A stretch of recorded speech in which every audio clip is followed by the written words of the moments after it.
Hey, yo, what's good? What's good? Welcome to Reflections of a DJ, the R.O.A.D podcast, special edition, late night special edition now. Very late. You got DJ Crooked, DJ Never. Yo, what up? DJ Eddie McDonald, special guest host tonight. Right. And then we got Jamie the Great. Yeah. But no, over here, D Miles. D Miles. I wanted him here. I wanted because he was in the corner, fucking smiling and laughing, but now he's too good for the little people. He can't do it. D, I could have gotten you covered tonight. Nah, bro, he need to get his ass over here now. How long is this? He's off at 2. Yeah. Oh, you know what? He might get his ass over here. I don't even know if he needs an introduction. We got Fatman Scoop in the business. Thank you. Number one, I thank you for even giving me the platform. Yeah. And I know this sounds crazy, like it's like you got to give equal time to each politician. No. But I was deeply hurt by what I heard in the Sizzahandz episode. episode. The Sizzahandz episode. Yeah. And I felt like, when you say those things and make those accusations. Mm-hmm. This is not like Big Boy or Sway or something where it's just regular people. This is a podcast for DJs. Yeah. So now you are impeding on my ability to earn. Because I look in the comments and I see all these dick riders talking about, oh yeah, fuck Scoop, and I was there, no, you weren't. So all I want right now, I'm only asking for a couple of things. I'm asking for a fair chance to tell my side of the story. Yeah. Mm-hmm. I'm asking for respect, and I'm looking for full transparency.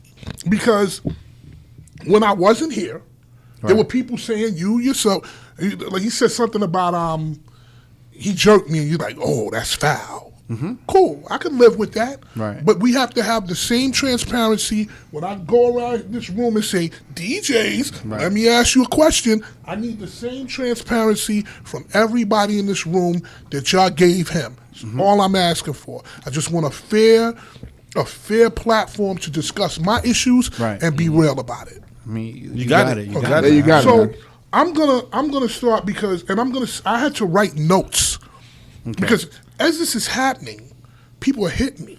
Yeah. Mm-hmm. Okay, and they're like, yo, what the fuck? Like, let me just start by saying this. Sizz is like herpes. Okay? he anytime I get a decent look, he fucking comes right back out. You can point to every look I've ever had. Yeah. If it's hot, he's out. Hold on. Listen. Here's another thing.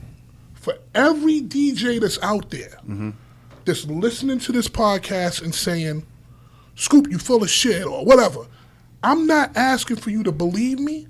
I'm just asking you to do your homework. If you want a dick ride, if you want to be on somebody's side, I'm not asking you to be on my side. Just all I'm asking, as I break these points down, do your homework as a DJ. All right, so I know you got a list of points. I do. And I want to get into a couple of questions. Oh, hold on, listen. Yeah. Listen, bro. Yeah. After I run everything down, I want you to ask me everything you got. Well, I mean... Because I need to get this out first. Okay. And then listen, if you want to ask me whatever you want, and in Jesus' name. And you know what? Scoop just flew in from Ibiza. I flew in from Ibiza. By way of Heathrow in the UK, in United Kingdom. That's a 14-hour flight. 14-hour flight. You didn't need to come here. You could have went straight to New York. Yeah, but listen. I'm a guy that believes in the power of the media. Yeah. I've been on the radio 20 years. Yeah. Between Hot 97 and my own syndicated show, it's been 21, 22 years. Yeah. Look, I respect the game. And I would even say that you guys in this room taught me something. And here's what you taught me. As I start to do my new podcast, because I'm going to do a podcast myself, I'm going to go back to my ignorant radio days at Hot 97. Oh, great. I'm going to just be talking wild shit. I learned that if someone makes an accusation in the room, you have to be the devil's advocate and say, wait up, hold on. Mm-hmm. This, and this. Mm-hmm. So I'm going to give you a good example.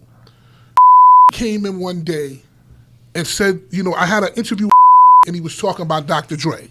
Yeah. But I never said nothing back. Right. For all kinds of purposes back then. Right. I just shut the fuck up. I was like, okay, let me just hear what the fuck you got to say. But fucking come in and said things about everybody has something to say about somebody else. Yeah. I now have to say, wait up, hold on. I can take that information, but I have to say, listen, as devil's advocate, what would so-and-so say if they were here or but boom, boom, boom, boom, boom, or whatever? Right. You have to do that. It's just responsible journalism. And that's one thing that I learned. And look, I'm years into the game, and I can say that I learn something every day. So, I give that up. So, first things first. I mean, you can almost say that we didn't do that. Is that what? Like I'm saying you didn't, but still, we all learn something every day. I didn't do it. I didn't do it myself for 20 years. So who the fuck am I to come here and beat you down about it? I'm just saying we all learn something. That's it. No harm, no foul. Okay. The 3 hours that I had to take to go through looking this over and watching it down, honestly, were like fucking some of the worst moments of my life. And here's why. I, number one, had to hear him say a bunch of fucking nonsense. That's number one. Yeah. It actually turned my stomach to hear it. And just for you, for everybody's knowledge out there, I love SZA.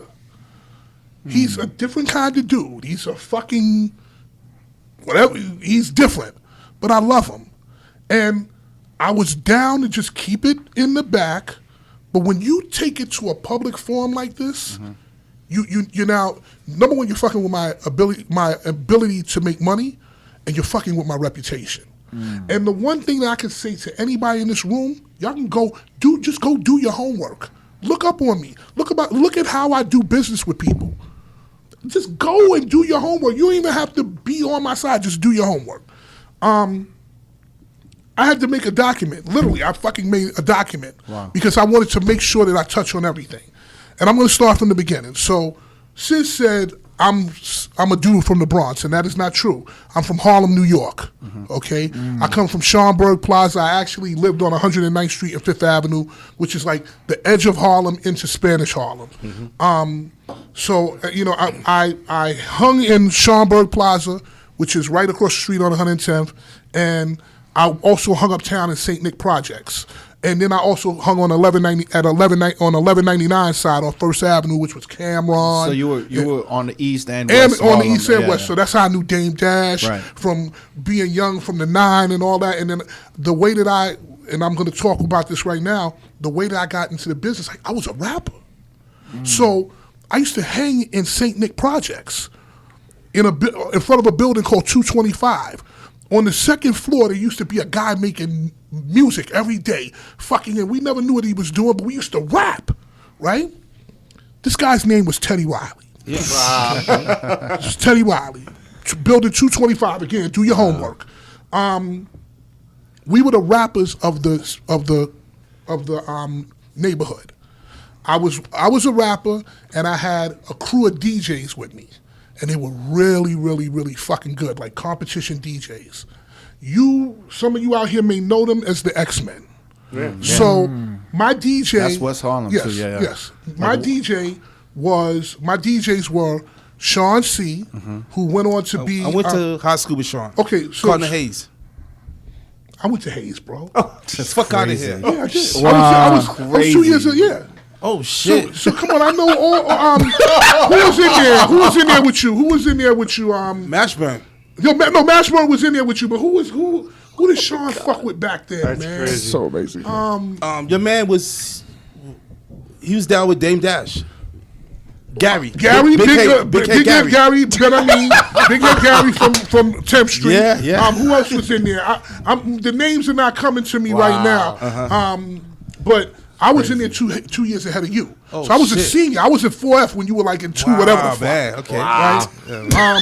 This is amazing. But listen, everybody's connected in one way or another. Yeah. So Sean C was my DJ, who I actually wound up getting him an internship. He went on to A&R Records and Loud Records, Mobb Deep, Wu-Tang, all that stuff. Then we had another DJ that was my second DJ named Steve D. Steve D was the DMC world champion, all that kind of stuff like that. Then things happened between us and Steve, and he went off and he was doing his thing with like Michael Jackson and just big shit. And then we had one of the kids in our crew, like was one of the younger kids, young at this time, like 11, 12, and he wanted to be a DJ. And we were like, well, fuck it. Like, you know, like we went to his house and he was practicing on like 2 fucking stereo kind of fucking shit your mother used to use. That guy became DJ Rock Raider. Rock Raider, yeah. Rest in peace. Rest in peace. Rest in peace. I was thinking about Ray yesterday. Killed me the day that he died. Just over nonsense. But the name of this collective was called the X-Men. Yeah. Okay. And then it later became Execution. And then later Rob Swift came in, Sinister, all these guys came in, Dr. Butcher. And I know Boogie Blind, and too. Boogie Blind. Yeah. Right, so they all came in and it became the Execution. Shout to Boogie Blind. Yeah, shout to Boogie Blind. Shout to all of them. You know, because I talk to Rob and them all the time and stuff like that. So I was from Harlem. At that time, the biggest rapper in Harlem was Dougie Fresh. Mm-hmm. So because we had put our crew together as like a copy of them, we actually wound up because we were really good, we wound up getting in that Dougie Fresh system. So we knew Chill Will, and Chill Will is the one who took us under the wing and taught us everything, and we basically copied our whole shit after Dougie Fresh. And I was the rapper. Chill Will was Dougie Fresh DJ. Yes, Chill Will was Dougie Fresh's DJ with DJ Barry B. Exactly. So we copied everything that they did. So that happened, and then I got a contract at I was like 15, 16, with Teddy Riley, with GR Productions. Wow. Because Markel Riley, which was Teddy Riley's brother, which was Rex in Effect, they knew us as the rap niggas. So they were like, Teddy, yo, they're dope. This is when Puff was driving into St. Nick Projects with the cabriolet. This is like the real paid in full 80s that you hear about, right? Anyway, we got the deal, whatever. We dealt with Gene Griffin and Teddy Riley and whatever. Everything happened. We never came out with a record. What was the name of the crew? The name of the crew was 3 with Soul, actually. 3 with Soul? 3 with Soul, yeah. We never came out with a record. But we were with Redhead Kingpin, of course, Rex in Effect. I'm not going to say I taught Akil how to rap, but I gave him guidance. Akil from Rex in Effect. I gave him guidance about how to do it. Like, you know, I didn't say, yo, I fucking taught him how to rap. He taught himself how to rap, and he did a good job at it. But I had a hand in that. Was he the bald one? They were all bald. He was the lead rapper.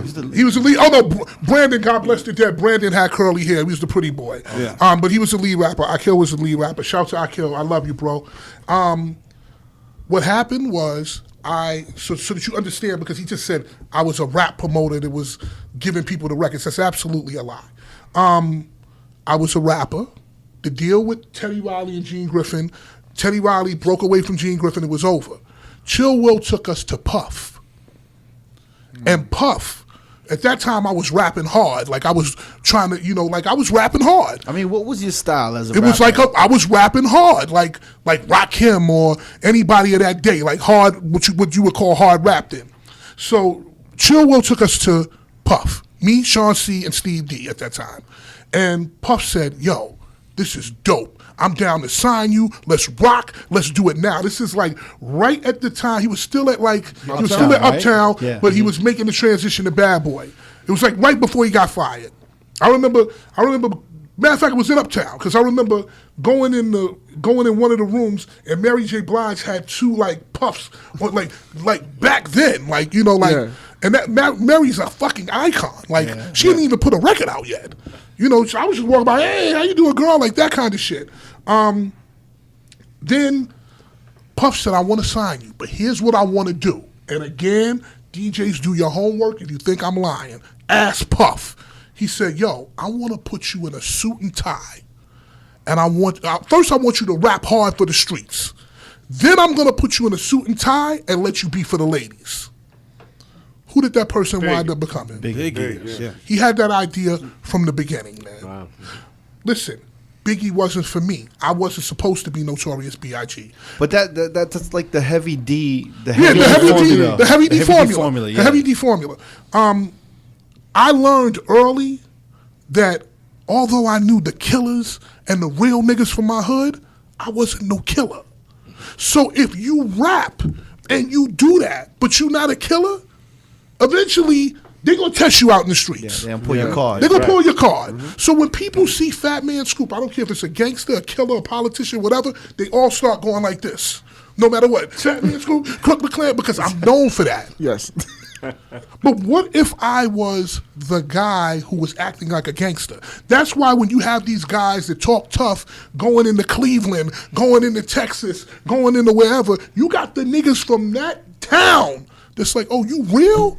Let's see how real you are. Mm-hmm. And that's why you have that. But anyway, so that happened, didn't work. I knew in my heart that I couldn't do it, right?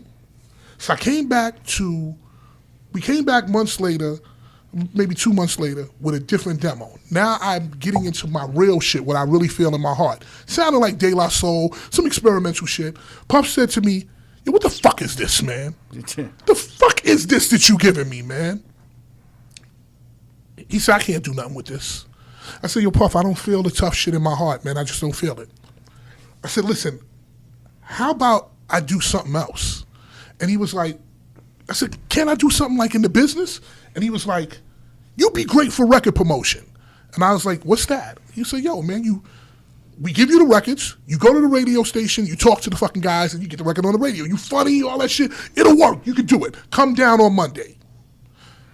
So I bet I'll be down here.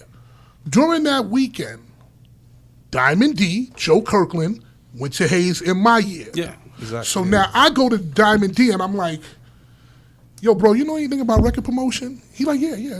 I said, listen, Chemistry is a small label. I think I'm going to get kind of caught up in fucking, Uptown getting fucking coffee and shit. I said, can I come down to Chemistry? He said, yeah. That was part of Mercury, right? Yeah, Mercury but Chemistry's a small label, 5 people in the label. Mm-hmm. He said, come down. I'm going to introduce you to my dude, Dow Lockhart. Who was on that label? Diamond D, L.O.G., Yeah. Okay. Poison Posse, which was like fucking, I don't remember, but it was a bunch of fucking people in there, right? So I go down there on a Monday, right? This is like a little while later. This is as I'm working and stuff like this. Now I got a little job or whatever because my mother's like, listen, I love you with the rap shit, but you're gonna have to do something to get some money. You can stay here, but you gotta do something. I went down to the job. I went down to Chemistry. My man he said, Diamond said, you're okay, you're good with me. You want to be an intern, no problem. There were a bunch of interns in there running around, calling chicks on the phone, trying to show up and shit. I had a kid now, because this is a little further down the line. I had a kid. So now I'm saying I got to do something to, my kid's coming. Mm-hmm. My kid's on the way. Mm-hmm. So the guy, Dow Lockhart, gave me 27,000 CDs to open because he had made a typo mistake. And he gave me, you ever seen them fucking those artists razors that it's like a triangle? Mm-hmm. I had to open up like 27,000 things. It took me like about 7 or 8 days doing it, like, because I would work from 7 to 3. I would take, instead of going to lunch, I would take the lunch hour off, take a shower, and run down the Chemistry records. I did it anyway. Long story short, he said, oh shit, you real. Sweep the floor. All right, cool, whatever. They had me doing a bunch of shit. One day he said, here's a list. Call all these people and make sure they got the record. Mm-hmm. It was like the fucking D list. Did it. He said, well, call them now. Call them. And I got to know all those people. Then he said, here's the C list. So call those motherfuckers. I ain't got no time for them. Did the same thing. Start killing it.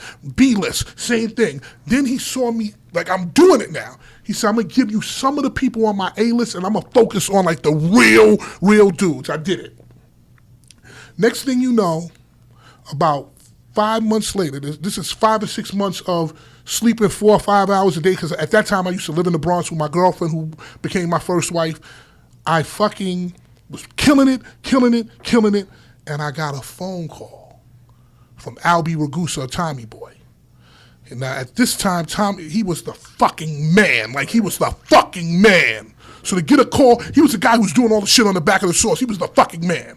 So I said, hey man, what's going on? What's happening? He said, I want to offer you a job. So how you going to offer me a job? I'm a fucking intern. He said, I know what you are. I followed up on you, but here's what I know. Every time I call a DJ, in all the markets. I say, well, who the 3 people you just talked to? Your name was on it. And you coming to work at 3 o'clock. I want you to come. Well, met Tom Silverman, met Monica Lynch. It gave me a job, and then I ran the rap marketing. I ran the rap promotion department, and I was under Albie Goose and marketing. Can you briefly explain exactly what you did? Because there's a new generation. I'm going to explain that because Sis said he's just some guy that fucking just hands out records. No, what I did was I went to the Funkmaster Flexes, the Big Boys, the fucking Big Tiggers, the Frans and Wongs. The Frans and Wongs of the world. Frans and Wongs. I went to Franny, like I've known Franny for God knows how long. And my job was to befriend them, to have a relationship, and use that relationship to get my records played. It wasn't like it is now. Like, motherfuckers was happy with a T-shirt and a bandana. It's not like that. Like, you can just give a motherfucker a T-shirt and just, I'm down, and let's roll. That was my job, to make sure every DJ had it and played it. And I was really, really good at that shit. Mm-hmm. So what happened with Tommy Boy, so you understand, was okay, cool. No, you're good. So I was breaking the fucking records. I broke all of Coolio's records. That Fantastic Voyage, I broke that shit. I broke Total. Give me all the chicken heads for Chastadina Timothy. I made sure that shit got broke on the radio. Naughty, I broke some of the later Naughty by Nature records, some of the later De La Soul records, because I wasn't there. I came at the second end of their career. Mm-hmm. So I was the guy who knew all of the radio DJs across America, and that was the precursor to Fatman Scoop. So I wasn't just some fucking guy giving out records.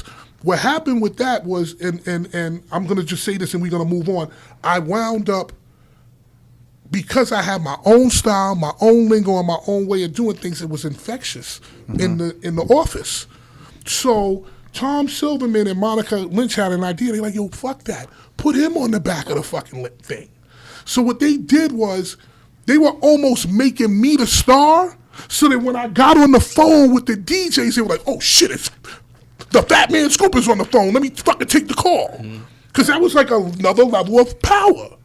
So I mean, I don't know if it was the Rocksteady Park Jam or something, but I did see you, and I was a youngin'. Yeah, you and I said, yo, and I would just yell Tommy Boy. Yeah, because I was synonymous with Tommy Boy now. And I remember you from the Source, being in the back of the Source magazine with Tommy Boy. Yeah, so I had that. I did the golf one, I did the basketball one, and everybody was laughing at the label except Albie, right? So they all like, they were behind my back, they were calling me a fucking mascot.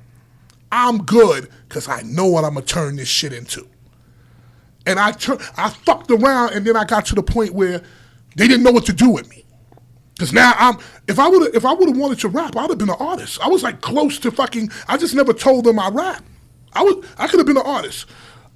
Now when it comes to. Well, why is that? I'm gonna tell you. Let me just break this down. Yeah. I bust my ass doing that job at Tommy Boy. I used to work like anywhere between 12 and 20 hours a day. I would open the office and close the office. So one time we were in a meeting, and Tom Silverman pulled out a pie chart, and he was like, this is the car service. He was like, this one little sliver, 1% is everybody else. He said, the rest is Fatman Scoop.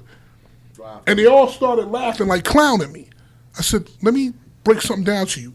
When y'all go to the ADT system, who's the first one in here? I said, when y'all go to the ADT system, who's the last one leaving this motherfucker at like 1 in the morning? And I'm going to the clubs, then I'm going to my house, and I'm waking up early enough to go see Ed Lover and Dr. Dre in the morning. So who's doing that here? The room got silent. They were like, yo, we're going to buy you a fucking car. But I wound up leaving before that happened. I don't know what being on the back of the Source would be the equivalent of today. What would be the equivalent of that?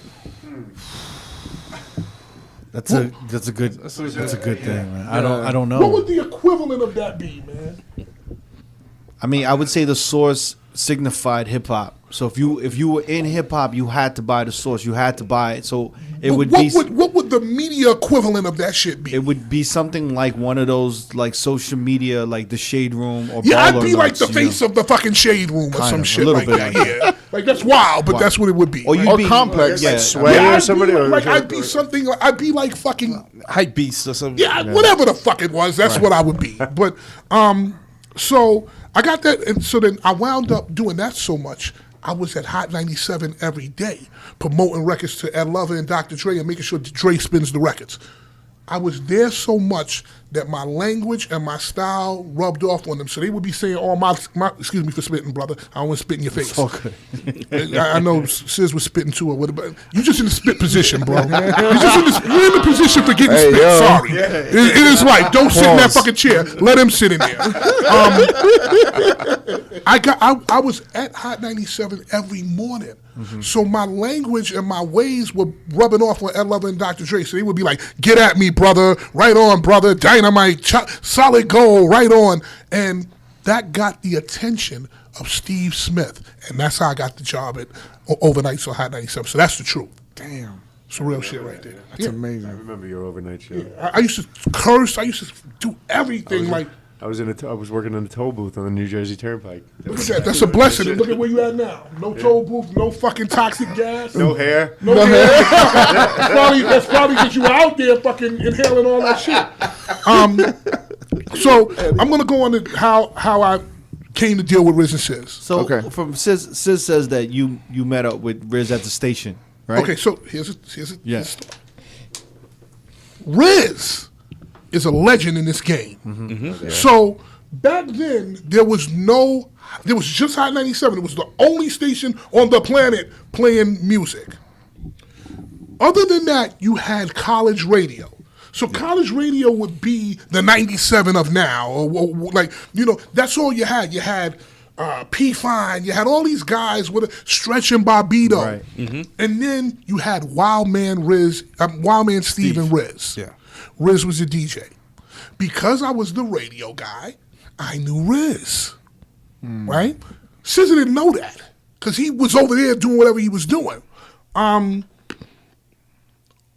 I was riding home one day, and I heard DJ Sizzahandz, Crooklyn Clan, DJ Wiz, Crooklyn Clan. Now, this is around the time that I'm thinking about making this record. And I said, well, who the fuck is DJ Wiz? So I go in at 12 o'clock, and I'm like, yo, Flex, who the fuck is Wiz? He says, it's Riz. Let's get the fuck out of here. I call Riz, and immediately, that's how it gets set up. I meet them in front of a church in Canarsie. Sizza says, yo, say something. It's like, well, what the fuck you want me to say? He said, fucking say hands up. And I was like, hands up! And he fucking went berserk. He was like, we got our own fucking sample machine. I went back the next day and we started working on what became Hands Up. Sizza at 9:28 in this thing, at least on my clock, he said the first demo was trash. He said you brought a demo, and yeah. When I tell you that fucking demo was the worst fucking thing that you could ever hear in life, it was fucking basura. It was fucking garbacho. Dímelo. It was fucking terrible. He said he would give 10,000 for the demo. I would give 50 for that. Damn. I would give 50 for someone that had that demo. What was Anybody going got that on? demo? What were you doing? I on just the demo? didn't. I had listened to "Let Me Clear My Throat" by DJ Kool. Yeah. Who, shout to DJ Kool. He is like a father to me in this. But he was kind of rapping on that a little bit, right? But Kool was like a father to me on it because he's the first one that I heard do that. Now I knew how to do that kind of shit, crowd participation, because I grew up in the Dougie Fresh system. Yeah. So I already knew what the fuck I was doing. Like, I'm gonna put out some videos in a couple of weeks where I'm performing and you're gonna see me fucking grab the mic with one hand, and like, I've been doing this shit for a long time. Right. I had the Dougie Fresh training, but I couldn't put it together the right way. That song is so fucking terrible that if I had it, I'd literally fucking have my head. I wouldn't. I'm scared to even hear it. That's how bad it was. Damn. So I knew I needed the sound. I knew I needed the sound. Like When you say the sound, you I just knew I needed something different. And I didn't. Number two is another thing. The kind of person I am. I didn't Yeah. want to rip off DJ Kool. I wanted to do my own shit. So I mean, do you kind of? I didn't want to copy Kool, so I wanted my own shit. But do you credit that? Because Sizzahandz' main point was that you guys put it collective. Like that was your sound as a Collective. Collective. Yes. Yes, 100%. It was your voice, but it was their direction. Of course. Kind of. Of course. Nobody could ever take that from SZA. Right. No one ever tried to take that from him. But he's in here acting like a fucking maniac. So, like I said, I have respect for Kool, because Kool is like the father of Fatman Scoop. Right. Then you've got Dougie Fresh and Brucey B and Love Bug Starsky with the bomb diddy bomb de bang de bang. Those guys are the grandfather of Fatman Scoop. Then you have DJ Hollywood from Harlem, who is the first dude to go in a spot, and you know how we do sets for 2 hours? He was the first dude to go in for an hour, kill it, and fucking do it. He was the first one rocking the mic, even before Kool Herc. Now, I look at him and Kool Herc together. It just happened at the same time. Hollywood probably didn't get the recognition that Herc did, and Herc deserves every fucking piece of recognition that he's got. Yeah. So I just know that those two things were happening at the same time because I was schooled by Hollywood and I read the book. So I understood what was going on. Those guys, without me, there's no Fatman Scoop. At 10:25, and my thing, Sis said that we wrote the records together, and he's 100% right about that. There's no doubt about that. I wrote the chants, I would voice them, and then we would arrange them. Sometimes they told me one thing, I took one thing from them, and he said like you would. Was it? You repeat it 3 times. You would just repeat it like 4 times. Yeah, that's exactly 100% right. Like I would say, hands up, hands up, hands up, hands up, and then they would take it and they would do whatever the fuck they do, quantize and whatever, because he always say fucking quantize. He would run that fucking word in the ground. And then what would happen is they would come back and they would put it together the way they wanted. And then I would come back and we would literally argue to like, fuck you. And everybody was getting motherfucked about the arrangement of the song. When the beats came in. No, just what sample went here. Maybe they took hands up and they put it over at the end. I was like, no, it got to be at the front. Or it got to be at the break. And we would just do like that until we felt it was right. And that's how it happened. Absolutely, it was a 3-man effort. Period. Absolutely, unequivocally, it was a 3-man effort. That's a fact. And then, what was the feeling you had when you heard that sound for the first time? It was amazing. Like I felt a blessing. I was blessed. But you knew it was some shit. You never know it's the shit. Like, you think the man that made Rocky, you think he came out the studio like, yo, this shit is gonna be but anthem. You must have known when you heard your voice on that shit. Yeah, but you never really know. You have an idea, but you never really know what's because in your head y'all were just fucking around. Yeah, we were just doing our shit. So I'm gonna get back to so you have an understanding of why I even became Fatman Scoop on this level. This is why I became Fatman Scoop. Well, I'm bringing this up because I also want to emphasize the fact that I know you're here to clear things up, but I also want to emphasize the fact that there is a love and it was like an amazing thing that you guys put together. Listen, bro, I mean? Bro, and this was past amazing. This was like a Jesus moment. That's why I get upset because of the way things happen. Right. But I'm going to delve into that, and I'm going to deep dive into that in a minute. Yeah. The reason that I became Fatman Scoop was not because I wanted to fucking do this. Here's the story. When you are a radio promo guy, you get to know people. Yeah. So you get to know all the DJs, you have a relationship with them. My brother he was in high school. He had grown up during all this time I'm working records, and he had wanted to go to college. He wanted to go to Hampton University. My parents had money, but they didn't have real money to spend 50 to break 50 off to do this. So I heard DJ Kool let me clear my throat, and I was like, fuck, I can do that. That's crowd participation. Fuck it, let me do this. And that's how I went to them and did that, right? The only reason I even ever made those records was to get enough money to put my brother through school. I was like, if I can make a record and make $500 a show, I can do 100 shows and I can put them through the first year of Hampton University and my parents don't got to worry about it. Long story short, I did that. He went to school. He got out of school. He went on the road with me for 2 or 3 years. He went to Cardinal Hayes. He went on the road with me for 2 or 3 years. He said, you know something? I want to be my own man. I got him an internship at Razor Sharp Records with RZA. He left there. He went to TVT with Theo, right? He went there. He did the internship, got a call from Def Jam. Him and Steve Carlos got hired at the same time to become the promo department. They became the promo department. He befriended a guy named Rick Ross who had a record called Hustlin'. They fucking had a great relationship, loved each other. He said, I'm starting something called Maybach Music. I want you to be the president of Maybach Music. Wow. So my brother's name is Young Sav. I don't know if any of you guys know him, but his name is Young Sav. Now, he did that for years. Ross doesn't have a situation anymore yet, so that kind of went to the side. He has his own artist named Flip De Niro, who has a huge song. Drop it right now. Right, a huge song. Yeah. Huge song, and I'm gonna go into that real quick, right? So now he found that kid, he manages that kid, and now they're getting ready to take it off because it's on Khaled's label. So when I first came out with Be Faithful, I was a promo guy, but I needed another guy to help me. It was a guy named Chris LaMonica from Loud Records, and he helped me take that record all around the country, and we worked it. And that's why that record became a hit, because people said, oh shit. I was telling people, yo, I'm doing this to put Kendall through school. They were like, word? You doing this to put your little brother through? We know Kendall. Cosby Kendall was like, yeah, I know Lil Kendall. And they heard the record. They were, not only is this shit dope, but you putting him through school, we helping him. Gone. Kendall turned around and did the same shit with DJ Khaled. So when Khaled's early records, Kendall and Khaled were the ones who moved those records around. And that's why he got signed to We The Best, because Kendall was part of like Khaled's team, basically. Mm-hmm. So they all came around a circle, and all my blessings, I got my brother through school, I got him to a place in life, and that's why Be Faithful, Hands Up, and all those records are big. It ain't because of Sizzahandz, it ain't because of the radio, it's because it was done with God's love, man.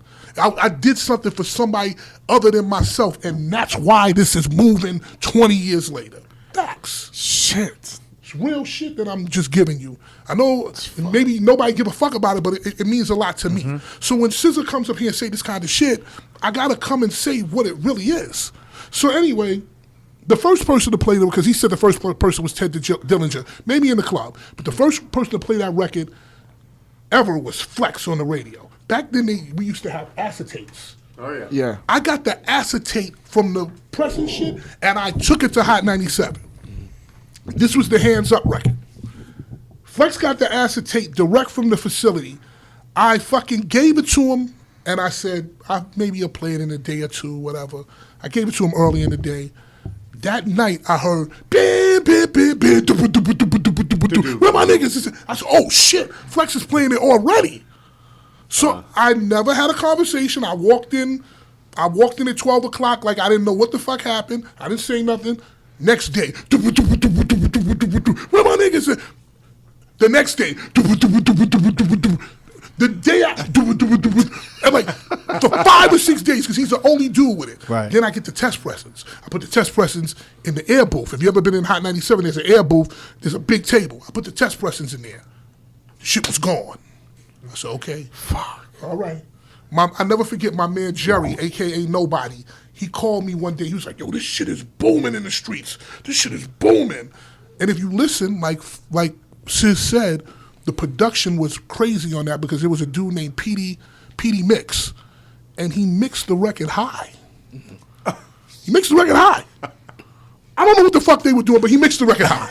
Who the fuck mixes records high? Thank you, Petey.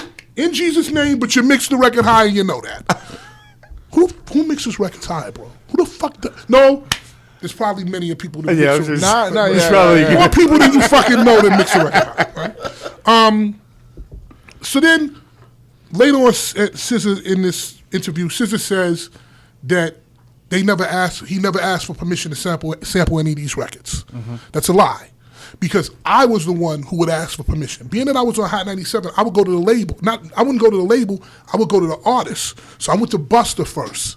I said, yo, Buster, I'm gonna use your shit. Yeah, all right, whatever. Remember, it's Hot 97, only station in the format in the country. So whatever we wanted to do, we did it, right? Yeah. You had that leverage. We had that leverage. Where you at? I didn't go to DMX. I went to Mike Kaiser at Def Jam. I said, yo, bro, I'm gonna use this. Go ahead, do your shit. Be Faithful, I went to Puff. And I was like, yo, Puff, I got this record now. This is Puff at Bad Boy now. So now he's sitting behind a table with fucking, it's all glass diamonds in the table. It's like, it looks like a bunch of glass diamonds, like fucking a big table, like just diamonds like that. Yeah. I go in with the dat, and I'm like, fuck your basketball. So I go and I say, yo, bro, this is the demo of the song we got called Be Faithful. We sampling Faith Evans. We sampling Love Like This. So he takes it, and Puff go, okay, and he puts it in the fucking dat machine, right? And back then there were 2 ways. The whole time the record's on, you got a $100 bill. He's just like, yo, give me some fucking salad. Like, you know, like, oh, yo, what the fuck you doing? Like, you know, like, just general Puff shit. Delegating. Yo, I told you it's fucking Thursday. And all I doing the fucking 2-way. He's like doing the 2-way everything, right? So I take it out. Now I got my head down. So I take the dat out, and I'm like, well, what did you think? And Puff was like, yeah, man. So I walked out, and I was dejected. I couldn't believe. He made me think that was the worst fucking record in the history of records. 3 or 4 weeks later, I'm working at High 97 midnight. I get a phone call. Now, in the radio, when you work in radio, you have a hotline, which is for artists. You have a warm line for artists, and you have the hotline for artists. Then you got some other shit. That's like the owner. If you get that fucking one, you might as well just pack your bags and leave. The fucking third line rings. I'm like, oh shit, it's 3 o'clock in the morning. What the fuck? I was cursing. I know I was cursing. I fucked up, right? I pick up the phone, and it's Puff in the club. And you can hear in the back, you got a $100 bill, get your hair paid. You can hear all that shit. And you can hear the crowd roaring. He said, yo, Scoop, this shit is crazy. It's fucking crazy. I said, yo, bro, you told me it was garbage 3 weeks ago. I don't give a fuck. It's hot. And then he hung up the phone. And that's when I knew that Be Faithful was going to be some shit. Wow. That's when I knew. That's amazing. That's when I knew that Be Faithful was going to be some shit. And like I said, I just asked for permission like that because we were the most powerful outlet. And I had a program director named Tracy Cloherty. And Tracy Cloherty, if you fuck with any of her employees, she will shut you down. Like she'll take all your fucking records off from her label off, and that's it. So we had a lot of power that we were yielding at that time. It's crazy. Wow. So Same. Yeah, this is real shit. So like I said, I told y'all, you know, my brother, and I want to say this, my brother being Young Sav and getting ready to start his own dynasty, he actually comes from the Crooklyn Clan tree. So I got to give that up. Because no Fatman Scoop, no Crooklyn Clan. I mean, they were doing their own thing, and I was doing my own thing, but it wouldn't be Fatman Scoop, Crooklyn Clan. It would just be Crooklyn Clan. It would be whatever I'm doing. Mm-hmm. Yeah. Together, we created something that took my brother to another level, and now he's doing it. So inadvertently, he's part of that tree. You know, like, he's part of that tree. You asked him who were the force behind the chants for Be Faithful. Mm-hmm. And everything he said about Be Faithful was 100% correct. Well, he said you wrote a lot of the kind of ad-libbing, the Nah, talking I and wrote stuff. the chants, bro. I wrote the chants, and that's a fact. Like, you can go ask Riz that. I would bring all the chants, and then they would be like, okay, this don't work. Yo, how about saying this? And some of the chants, like the majority of the chants that I wrote, we would use, and some stuff they would do. I wrote the majority of it. Be Faithful, I had everything written down, because these were like things that I had said in the club, and it worked. Mm-hmm. So back then it was like Sammy Z, Club Hollywood, Tiptons, all that shit. If you from New York, you know that shit, right? Yeah, this is like, I haven't heard yo, that. bro, I'm young, but I'm old too. Like, I gotta fucking give it up. The $100 bill was the playoff of the Benjamins. Mm-hmm. Yeah. You got $100 bill, get your hands up, all that. Single ladies make noise, chicken heads was something I said. All the chicken heads, be quiet. I used to say that in the club. Or for fucking hands up. Whoop, whoop, whoop, whoop was just Jay-Z sample.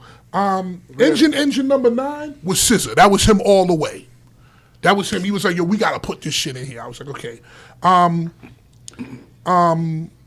Hey, ho, was because of my love of Naughty by Nature, which is a whole nother story, man. Me and Naughty by Nature got, like, history, bro.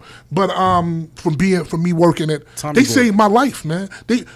I was going to get fired because I was on the road with them. And I said something against Tommy Boy, right? And when I came back from the road, I was in Houston.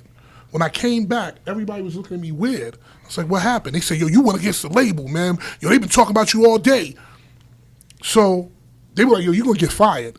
I went and got my box, and I filled my box up with my shit, and I was like, I gave everybody a pound. My man Brian Adams, Tom Bracamontes, all the Mike Becci, Victor Lee, all the people that I worked in promo. Man, I know yo, Victor Lee, man, Victor Lee, Mike Bracamontes, Mike Becci. I mean, Tom Bracamontes, Mike Becci, all these guys are the guys I came up with. So, you know, they were the ones who taught me what the real shit. So I used to give me my promos on Fridays. Exactly. Strictly Rhythm, go ahead. Exactly. You know. They were gonna fire me. I got all my shit and I put it in a box and I was like, I was just waiting for the call. I called Treach back then.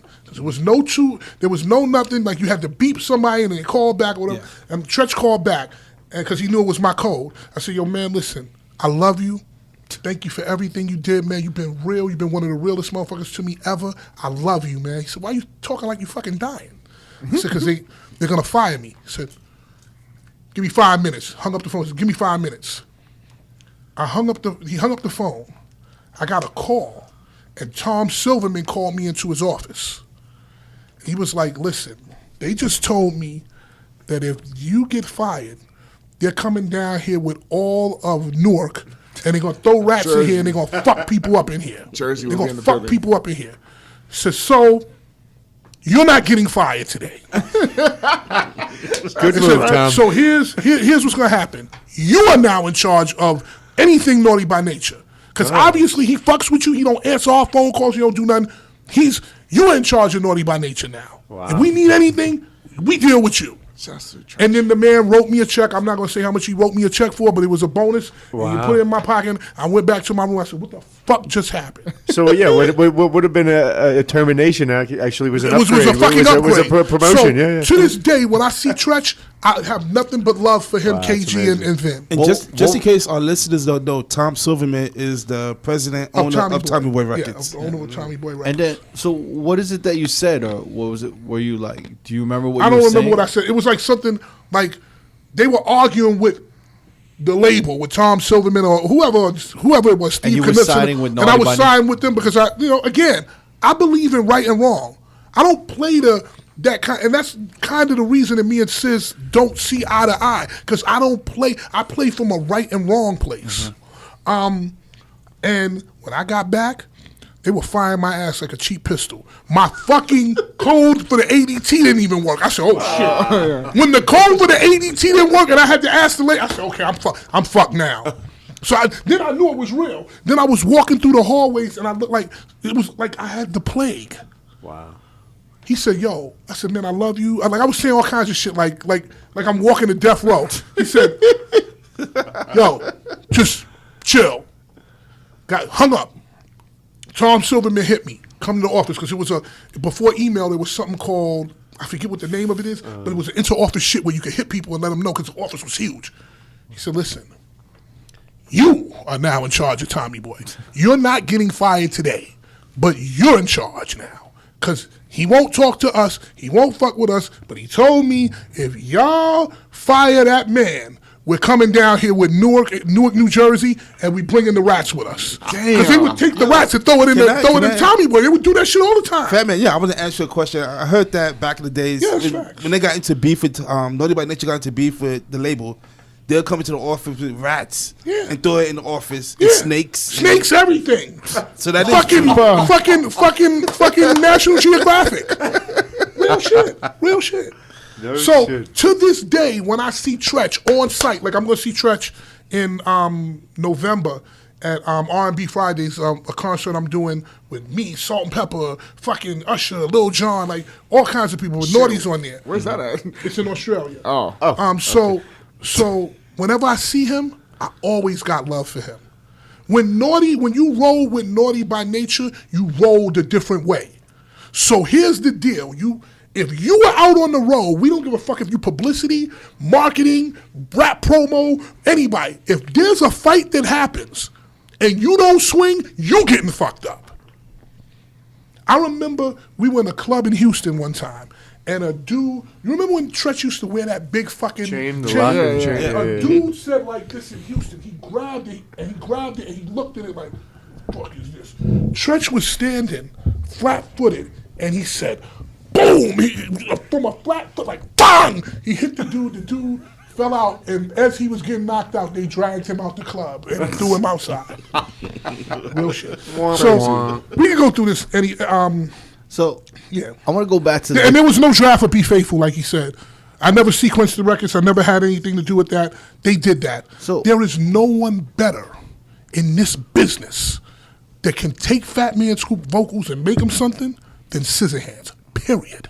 There is no one in this world that I trust more with my vocals than Sizz. Well, that's what I want to get on that because he was saying that you would call him in to do vocals on other people's records.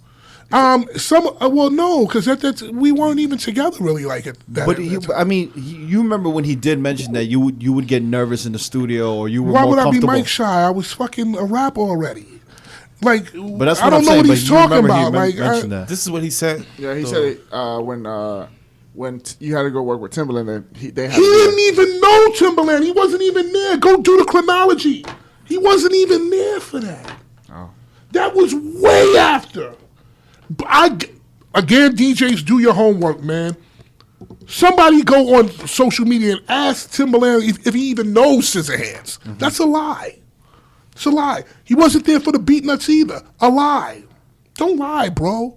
That's all my problem is, don't lie. He sat up here and told y'all that there was a $20,000 check for a movie. That is a lie. It was an $8,000 check to be split between four of us for what movie? I'm going to get the movie right here. Save the Last Dance? No, it was another movie. It was the Office House Party. Office Party. Now, there may have been maybe some residuals after that, or airplay, or ASCAP or sound exchange. But the deal was for like $8,000. I don't need the front. No, so what? They gave me $8,000. It's a fucking record that has 42 different publishers on it. Wow. You know how much that is? That's 40, a fact. 42 people. Imagine us getting 42 people in this room and try to get them to agree on something. Right. Mm-hmm. So our cut of that was $8,000. I'm not gonna sit up here and say, "Yo, a $20,000 check. That's a good check. $35 shirt." No, it's $8,000. Be a man. Tell the truth, man. Scoop, who was the fourth on it? When you said it was split, was it your brother was the fourth or no? The four people were me, Riz, Sizz, and Mark Petricone of 88 Records. Oh, okay. Right. And this is where we go. Now we're starting to get into it. Mm-hmm. The success of those records were me, Riz, and Sizz, but it was also AV8 Records. Right. Mm-hmm. Yeah. They and that's why in the contract, I have it was cut into 4 pieces, 25% each. But we're gonna get into that, okay? So I'm gonna tell you how I knew the record was a hit. Be Faithful. I knew the record was a hit because of the vinyl and the air booth tests. So every time I put out a record, I put the vinyl in the air booth. So DMX, where you at? It took about 3 or 4 days for the fucking vinyl to go. Like, it was slow on where you at. It was a cool record. It was good. When Hands Up, when I put Hands Up out, the vinyl was going immediately. I put another one there, vinyl going immediately. I put another one there, vinyl going immediately. That means that Jazzy Joyce, Coco Chanel, Flex, Cypher Sounds, Enough, they all had grabbed it because, it would be in there during the day. Yeah. So when I came back at night, I said, okay, this is a good record, it's cool. I put the vinyl out for Be Faithful. That shit was gone by the time I came back. I said, okay, oh fuck. I went in my car and I got another vinyl, another box like 50. The next day, I waited. It was gone. I got there at 10 o'clock. I said, fuck this. Let me see something. I went and got 2 boxes of vinyl. For the next day, that shit was gone. I was like, okay, something is right about this, man.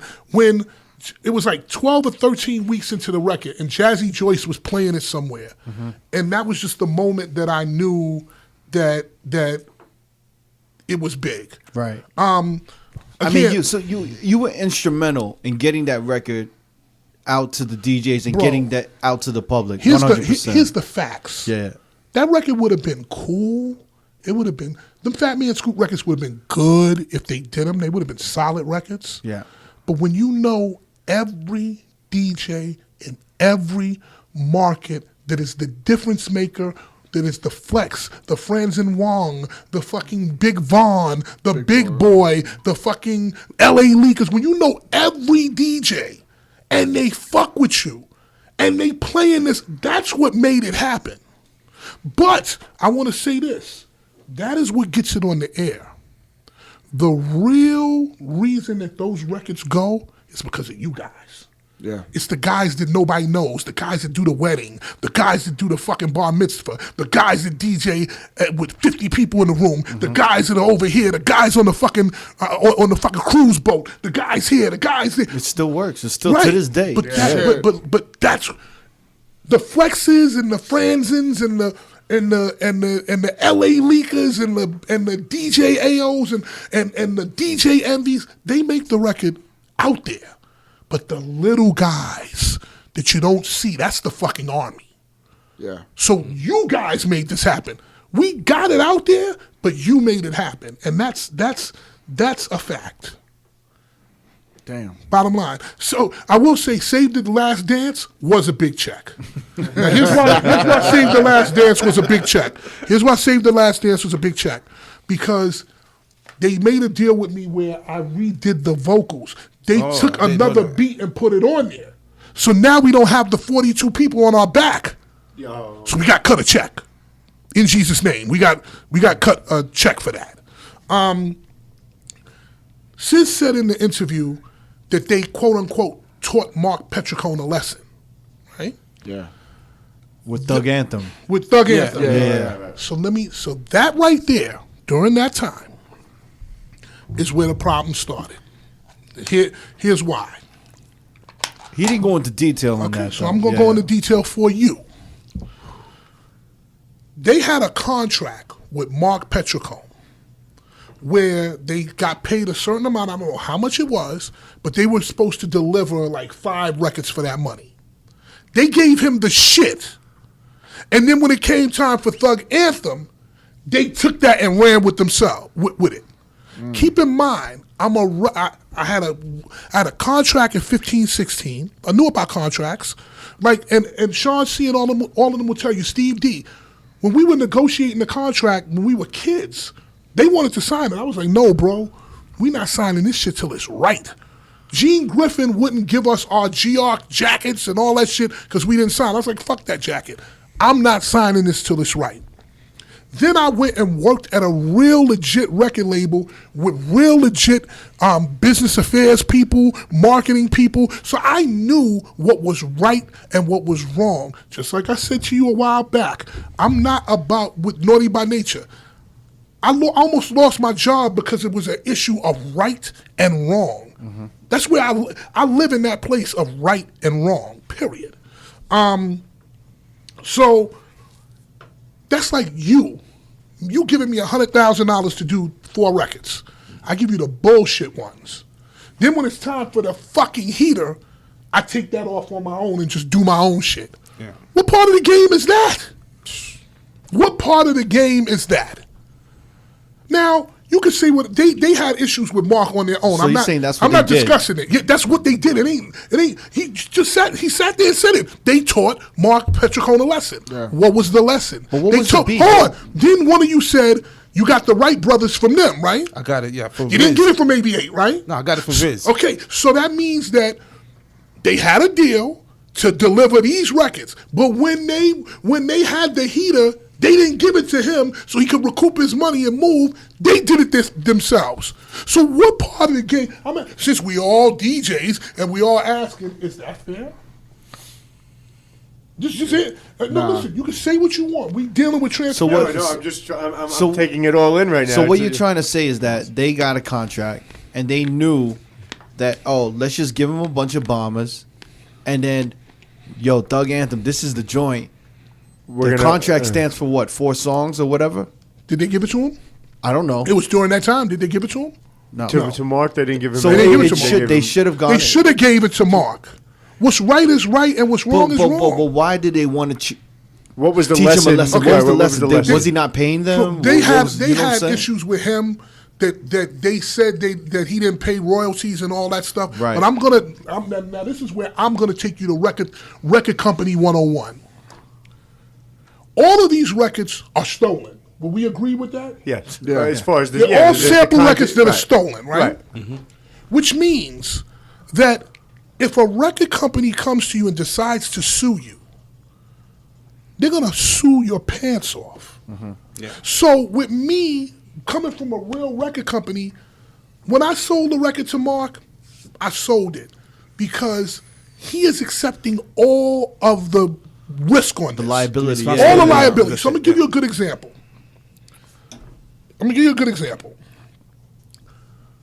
Mark Petricone gets a letter from Arista Records saying, we are going to sue you into the 14th century for fucking Be Faithful. We're going to sue you into the fucking depths of the abyss.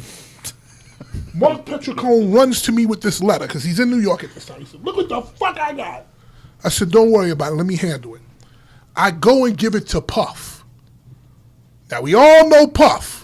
Puff gets the letter. And he's like, he looks at it, the letter like it has fucking 48 heads. And the first thing he does is get on the phone. And I said, yo, Puff, I got this problem, man. Fucking Arista's trying to fucking sue me. Like, what the fuck? So he gets on the phone. And now he's motherfucking everybody. Yeah. I don't know who's on the other side of that line, but he's seriously motherfucking everyone, okay? Then he calls L.A. Reid, who at the time is the top of Arista. Yo, 3 hours later, I get a phone call from Arista Business Affairs. We didn't know. I'm sorry that I did. In Jesus' name, I would plead. Because Puff said, you understand that this guy's on Hot 97? He just went off on them. Wow. But what if that wasn't the case? Right. Yeah. Mark is over. If Puff wasn't there same thing happened with fucking Elektra Records. They were gonna sue him into the fucking dark ages. For Busta? For everybody on the line outside. I think that Flip was Mode Squad. I did a record off that. Something happened, and they were gonna sue him. I made the phone call. Same shit. My man, I forget his name. He used to work at Tommy Boy with me. He was the head of business affairs over there. And he called me. He said, yo, Scoop, I didn't know this was you. Boom, boom, boom, boom, boom. And we talked it out. It was cool. But that call came in. Yeah.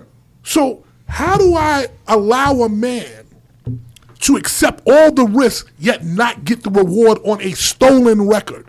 If it was a record that we had made, you better pay me every cent you owe me. But you can't do that. It's just regular record company business that you can't do. So you didn't get royalties from. You do get royalties. No, but see, now we get we would get royalties on when Def Jam did it, and that's a legit song. Okay, so which is the legit all the bases. So all of the Aviate records, right? Mm-hmm. All the party breaks that before the Def Jam took over the licensing or something like that, right?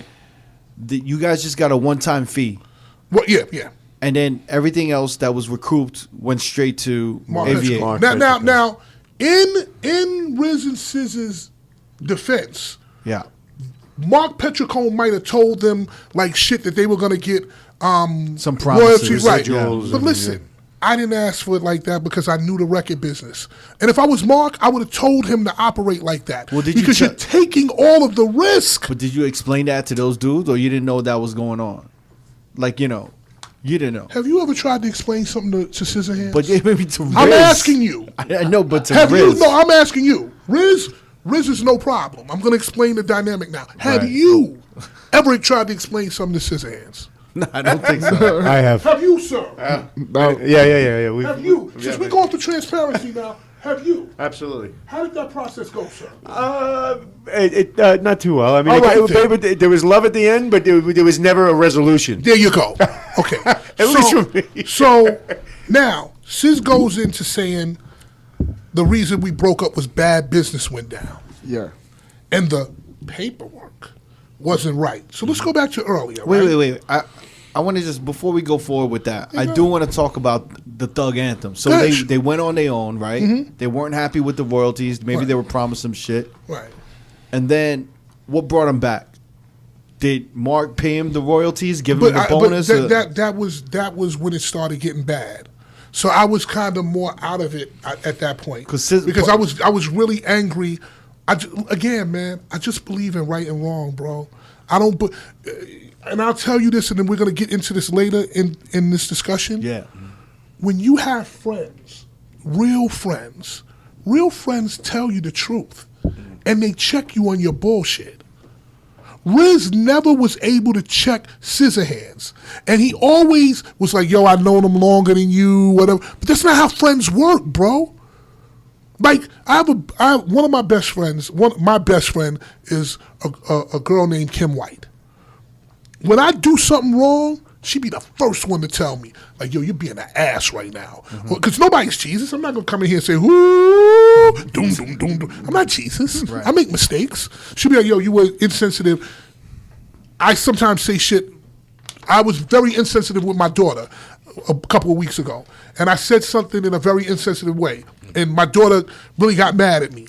And I went to Kim and I was like, well, what did I do? She said, you're talking to her like she's a fucking Neanderthal. Like, what are you doing? Your friends have to check you. If your friends don't make you accountable, they're not your friends, period. Mm-hmm. The reason that Kanye is off the walls, off the rails, is because there's no Don C. He even admitted it recently. There's no one to say, yo, sit your ass down. Mm-hmm. You need people in your life that make you accountable. Yeah. Do you understand where I'm coming from? Keep you grounded. Keep you. You have to. When nobody's able to tell you anything, when you got a bunch of yes people around you, it's terrible. So anyway, Good. So in retrospective, right? Yes. Sizz was already on fire after not getting the royalties. They did the Thug Anthem record on the side, and at that point, he was already in the zone where he's like, fuck AV8, fuck this. Sizz was in the zone of fuck AV8 in like hands up days. Sizz was always in the zone of fuck AV8.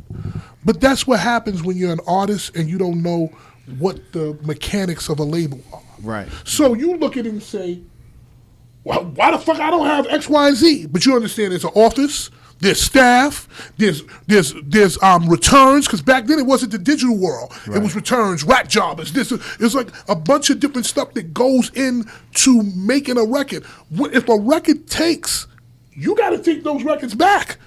Those shits are fucking coasters for water. You eat your fucking dinner on them, whatever. But this is record company 101 shit. So when you look at the royalties, you say, there's so much more going on behind the scenes on why that money is the way it is. That's why I never asked the man for royalties. I knew what it was. Right. I mean, I'm being fully transparent. If you don't agree with me, you don't have to agree. I just want everybody to do their homework on everything I'm saying. So then after Thug Anthem, I mean, and it started to get bad. What was it? Like, what started transpiring after that? Now we go into this deal with Def Jam. The licensing deal, and the album deal.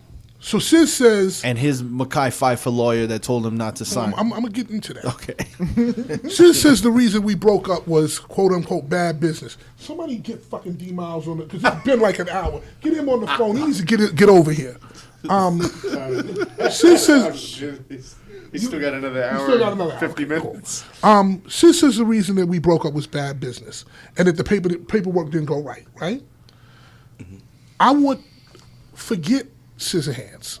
I want any DJ out there right now, whoever's watching, just go ask about Fatman Scoop. Every deal I ever do starts with what is fair. Because I have to look, that's an email. I'm not even gonna look at that shit. Go ask anybody who's ever done a deal with me. Matter of fact, I'm asking you, if y'all want to do research, go find 6 people that I've done a deal with. For me, I don't steal from people. I do my business the right way. I don't want nothing that don't belong to me. And I believe in having 22% of something than 100% of sitting in your fucking house. Okay. Eating salad. So, you know, he got this. So here's a couple of questions that I want to ask. I want Sizzahandz to come with the paperwork. The only reason I didn't come with the paperwork today is because this was a rush deal and I needed to get here. Okay? Sizzahandz' lawyer was fighting about shit that was actually in his favor. The amount of ineptitude from that guy and not being qualified was fucking massive, right? Okay. Here's the thing about the guy, because I'm not going to say it's the guy, but he was a fucking accident lawyer. He was a slip and fall lawyer. He was like the guy, an ambulance chaser. The guy that go, woo, woo, woo, and then you call, and then he shows up. That was him. And he just somehow represented Mekhi Now you Phifer. got him, but Mekhi Phifer's not music. I know. Now you got him representing some musical artists. So I'm going to take it back one step further. Has anybody in here ever done a business deal?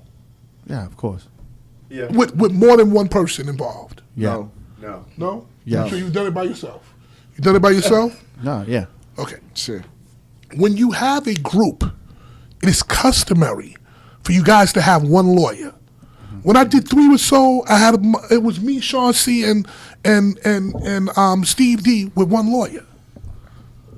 It is customary for you to have one lawyer. Now, it depends, though. Hold on. Yeah. Sis has always been the most paranoid. Full transparency.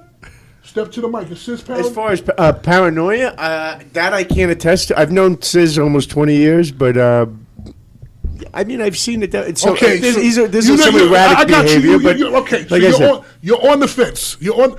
I can't say one way or another. You're fucking doing the Michael Jackson. But no, it's not even that. That's cool. I can't attest to one way or the other. I'm good with that. Scoop, here's the situation. Like, let me just lay this out. Yeah, lay it out. If you and I made a song, right, and we were offered a contract, and if I already had an existing lawyer representing me, and you had your lawyer, it would be, it would be fair practice for my lawyer to take a look at the contract and your lawyer. So here's the thing. So because I know where you're leading this. No. I got fact. Never's my brother. Oh, listen. And I would tell him, get your lawyer and my lawyer to look over some shit. Listen. Here's the thing. Because we all saw Facebook. All right. Movie. Social. What is that? Okay. Social network. So let me bring it to you. Okay? Yeah. I agree. See, but at the time I thought we were one entity, but we're not. The minute that they said we want a lawyer, go get him. Nobody's hiding nothing from you. Go get him. But just not that lawyer that they got. And here's my bigger question. Yeah. You got a lawyer who's a slip and fall accident lawyer, right? Yeah. At the time, Riz is part of the Flip Squad, which is Funkmaster Flex's team, right? Jessica Rosenblum was a fucking titan at that time. Yeah. Right? Huge. How come you didn't go to them and ask them for a lawyer? Why did you get a guy who fucking gets fucking people who fall on ice to be your lawyer? Why? Okay. Number 2 is the contract was so fucked up, right? How come they have never taken me to court? Ooh, spicy. Answer that. Because it wasn't. It was in their favor. Now, I'm going to break down something else for you. Again, I want everybody out there to do your homework. Charlie Stetler, You know who Charlie Stetler is? I know Charlie. He used to manage the Fat Boys, Ed Lover, and Dr. Dre. Okay. Fresh Fest, full transparency. Later down the line, about 5 or 6 years, he became my manager. But at this time, he was not. Riz and Sizz went to him and told him that I had jerked them, that I had done them wrong, that I had stole money. From when? From this contract. Okay, before let me. I want you to continue. Yeah. I just want a little clarity. Yeah, please. The contract, they never signed it. No, they did sign it. They did end up signing it. They did end up signing it.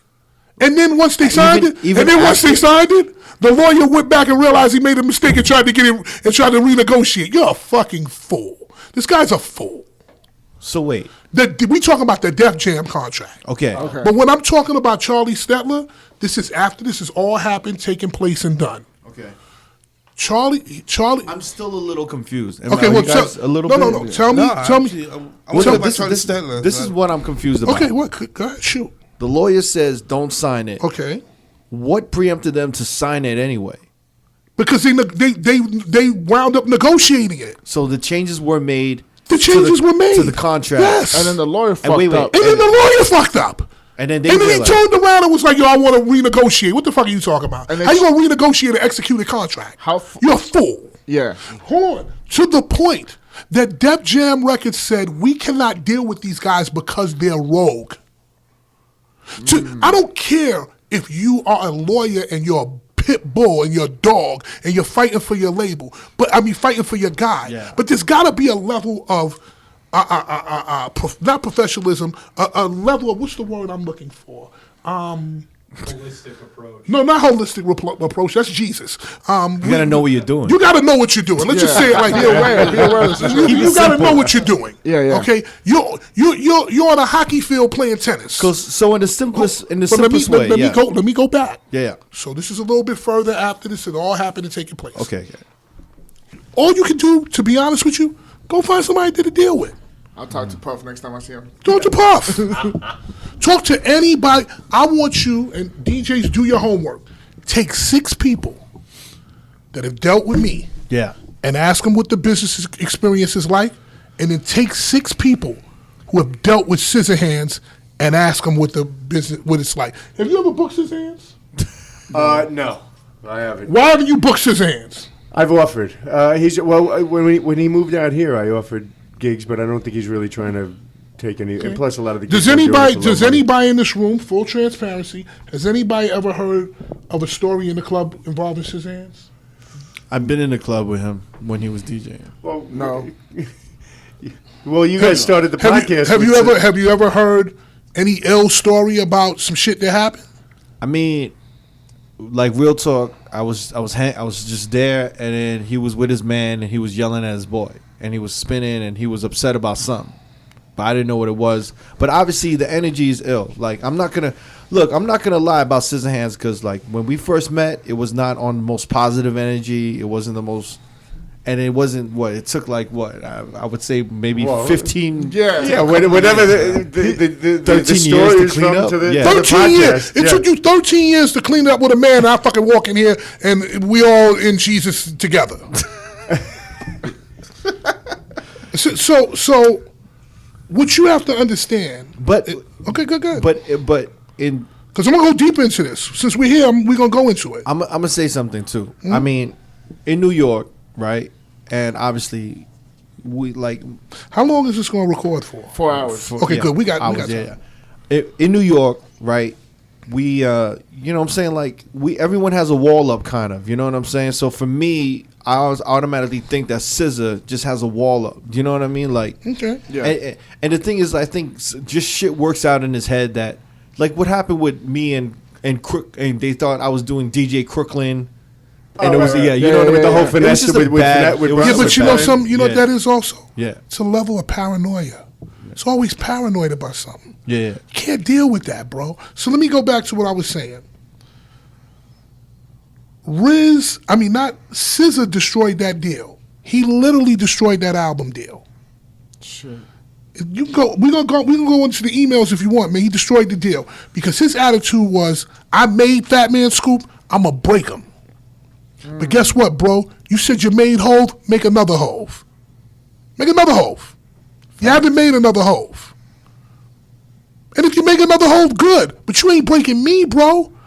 Here's why. And I tell everybody, I did this for a higher purpose than myself. I did this to take care of my brother. That's why this is happening. That's why God blessed me with this incredible career. Who has, and we're going to get to that in a minute, but who has 3 records that have videos, nothing else, and been able to make a 22-year career out of it, traveling 49 weeks a year, every year? Doesn't happen, bro. So Def Jam stopped dealing with us, and they told us that Wiz and Sizz and their lawyer were rogue. Yeah. Okay, they had a lawyer negotiate. So that lawyer, the Slip and Fall lawyer, was just a issue. The whole thing with Charlie Stetler, I explained to you. Charlie Stetler. So we're gonna go back to them. Charlie. So this is what happened. Riz and Sizz went to Charlie Stetler. And they said, oh, Scoop's jerking us. Oh, he did us dirty. He stole everything. He did everything. He did this. Charlie Stetler, I knew Charlie Stetler from L.L. and Dr. Dre. He called me on the phone cursing me out. Yo, you're a fucking thief. You're a fucking liar. Whatever. You're this, you're that. If you think I'm lying, Tin Pan Apple, Charlie Stetler, look it up. You can find it. Mark Petricone sent him the contract. He called me and Mark Petricone back. You can ask my ex-wife, Shonda. He called us back and he was like, you know something? I have to apologize. I am deeply sorry. This is the most forthright contract I have ever seen in my life. Ever. And I've dealt with all kinds of contracts. This is the most forthright contract I've ever seen. Y'all don't have to be on my side. Go look it up. Go ask the man. He'll tell you. You could call him. You could call him. You could call anybody. Call him. Call him, and he'll tell you exactly what it is. So why would he curse you out before reading the contract? Because Sizz has a way of doing this kind of stuff and making everybody in the room have one opinion about you, but he never tells you the other side. He always tells you your side, but his side, but he never tells you the other side. He sat here for about 30 minutes. Do you know Crook McClure? Do you know Crook McClure? Do you know Crook McClure? He fucking badgered the man about knowing Crook McClure on Apple. Nobody give a fuck. These kids are 18 and 17 years old. They don't give a fuck about something that happened in 1998. So what? But I'm going to get to that in a minute. Anyway. Well, what about Riz? Was Riz in agreement with Sizzahandz? Riz, as you... we all know Riz. Do we all know Riz in this room? Yes. Not me. You don't know nobody. I'm 29, bro. Fuck it, I don't care. You don't know nobody. Leave the room. You don't know nobody. Huh? I'm just fucking with you. We all know Riz, right? Yes. So Riz is the literal polar opposite. Yeah, we all know of that. Sizz. Yeah. Mm-hmm. Okay. Very calm, very cool. He can discuss stuff. Boom. The problem came where Riz would not side with me because he said he knew him longer. Right. But that's not friends, bro. Right is right and wrong is wrong. Period. If I know this dude 10 years or 1 year, I'm gonna tell him, yo, you wrong, bro. Mm-hmm. It's not the way friends do things, man. It's just not. So even though, it was Riz's lawyer, because it was Riz's lawyer that they pulled into that. Right. They made the changes. Riz's lawyer made the changes to the contract, and then by the time everything got signed, they realized, damn, we fucked up. Yeah. Sizzahandz said, yo, instead of acknowledging that the lawyer fucked up, he put it on you. But no, not even that. He's just forget about all of that. That's what his story is today. Mm-hmm. He wants to say that I jerked him. But here's the thing. Produce the paperwork, number one. Right. And number two, if I jerked you so much, how come y'all never took me to court? Come on, man. You gotta come better than this, man. But it's easy. It's easy to wake up in the morning and point the finger at somebody else instead of looking in the mirror. But when you talk to Riz now. When I talk to Riz. But when you talk to Riz now, mm-hmm. does he admit that, like, damn, that lawyer fucked us up? Listen, if you go and talk to Riz, Riz. He's not going to talk about this. No. Yeah. That's number one. Riz won't talk about this. Yeah. He's not that guy. Right. But if you find Riz will. And let me preface this by saying this. I have phone conversations recorded that I recorded with Riz, because I used to record everything because I was going. I used to just record anything if I talk. I have recorded conversations with DJ Riz. That's a little odd, but listen. This is what you. That's another story, whatever. Right? That's kind of paranoid. Listen. No. You know why? You know why? Because I felt like if you ever, anytime I talk to SZA or Riz, I will record it. But let me tell you, so that you understand and we're clear about this. I love Riz like a brother. He's never done anything to me throughout this whole thing. He's always been a very calm force, and I think he understands a lot of it. I love him like a brother. Out of respect for him, I would never bring those voicemails out. If it was SZA, I'd be playing this shit with a remix right now for you. With a beat. I'd be playing this shit with a beat under it. I would literally be playing this shit with a beat under it. But you did also say earlier that you still do have love for SZA as well. I But do, I guess but you just listen, kind of keep listen. him at arms. Yeah. I could deal with Sis doing this nonsense behind the scenes, with us sending emails and doing dumb shit. But when you take it to the public, you took it somewhere else. Right. Yeah. And you sat in this chair and you threatened my life. We can't never go back from that. Ever go back from that. Because it's one thing to be friends, but there's a line you cross of decency. Hold on. Point of no Hold return on. type It's shit. a point of no return, bro. I don't think he meant that, though. Yeah, but listen, think- your yeah, mouth let it happen. One thing you better learn about anything or anybody in this room, when you say something, you can't never put it back. And guess what? Now it's out there for the masses to see. Yeah. So listen, deal. So let me go back to this, okay? The deal. So here's the thing. Charlie Stetler again says the contract's Well, full. we never talked about Riz, though. Okay, well, hold on. Yeah. Hold on, but I'm gonna get to that. We can talk about Riz all day. No. I want to know if he actually was like, "Yo, our lawyer fucked up." Listen, Riz will tell you The way Riz, Riz, because you know Riz will be like, yo, you know, some things happen right. You know, Riz is like, some things happen right, some things happen wrong. You know, we could maybe back then we could have fixed it this way. Like, It's crazy. listen, yeah, exactly. So you know, we all know Riz. You'll be like, yo, bro, you know, we could have fixed it back then. Nobody was thinking. You know, cool. It's crazy. But listen, and let me listen. While we're here, just because I was going to say it later on. Yeah. If Riz was Crooklyn Clan, he would have been my DJ from the first show in Atlantic City. Period. But I'm not taking somebody who's paranoid, has issues, takes drugs, and doing wild shit. I'm not here to be your fucking babysitter. I love Sis like a brother. I was in his house, like he said, hugging his mother and all that. But right is right and wrong is wrong. I don't give a fuck if I hugged your mother or not. I don't care if you hug my mother. Right is right and wrong is wrong. And if I cannot control you or control the situation, what am I supposed to do? You go ask Riz. Yo, man, but I said, yo, bro, why the fuck did he say he was going to kill me? Like, yo, I can't control. I've been trying. You know, I'm finished with it, bro. That's what Riz said. Can I explain what I think Sis meant when he said that? Hold on. Yeah. You can, but I'm gonna tell you how you can explain whatever you want. Yeah. But you gotta understand how it went out, how it went right there. Okay, you can say however you want, what your angle is on it. Yeah. But you gotta see what it said, what it came across as on that right there. I understand because what that's you're the saying. truth, right? I understand there. what you're saying. Okay, so let me just get back to that, and we can go into all that. SZA conspired to destroy the Def Jam deal, right? When Universal and Def Jam came to me, as I had to start delivering records, because you have to deliver records, they said, listen, you can do the records over and we can take them off and just get them out of here. No, I'm not doing it.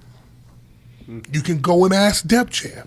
I refuse to do it because I have to be able to look myself in the face. That is fuckboy shit. Right. Not doing it. So at that point, it was still like an all for one for all. Like I could have cut them out of the entire deal and just been like, yo, man, I'm gonna just do it all myself.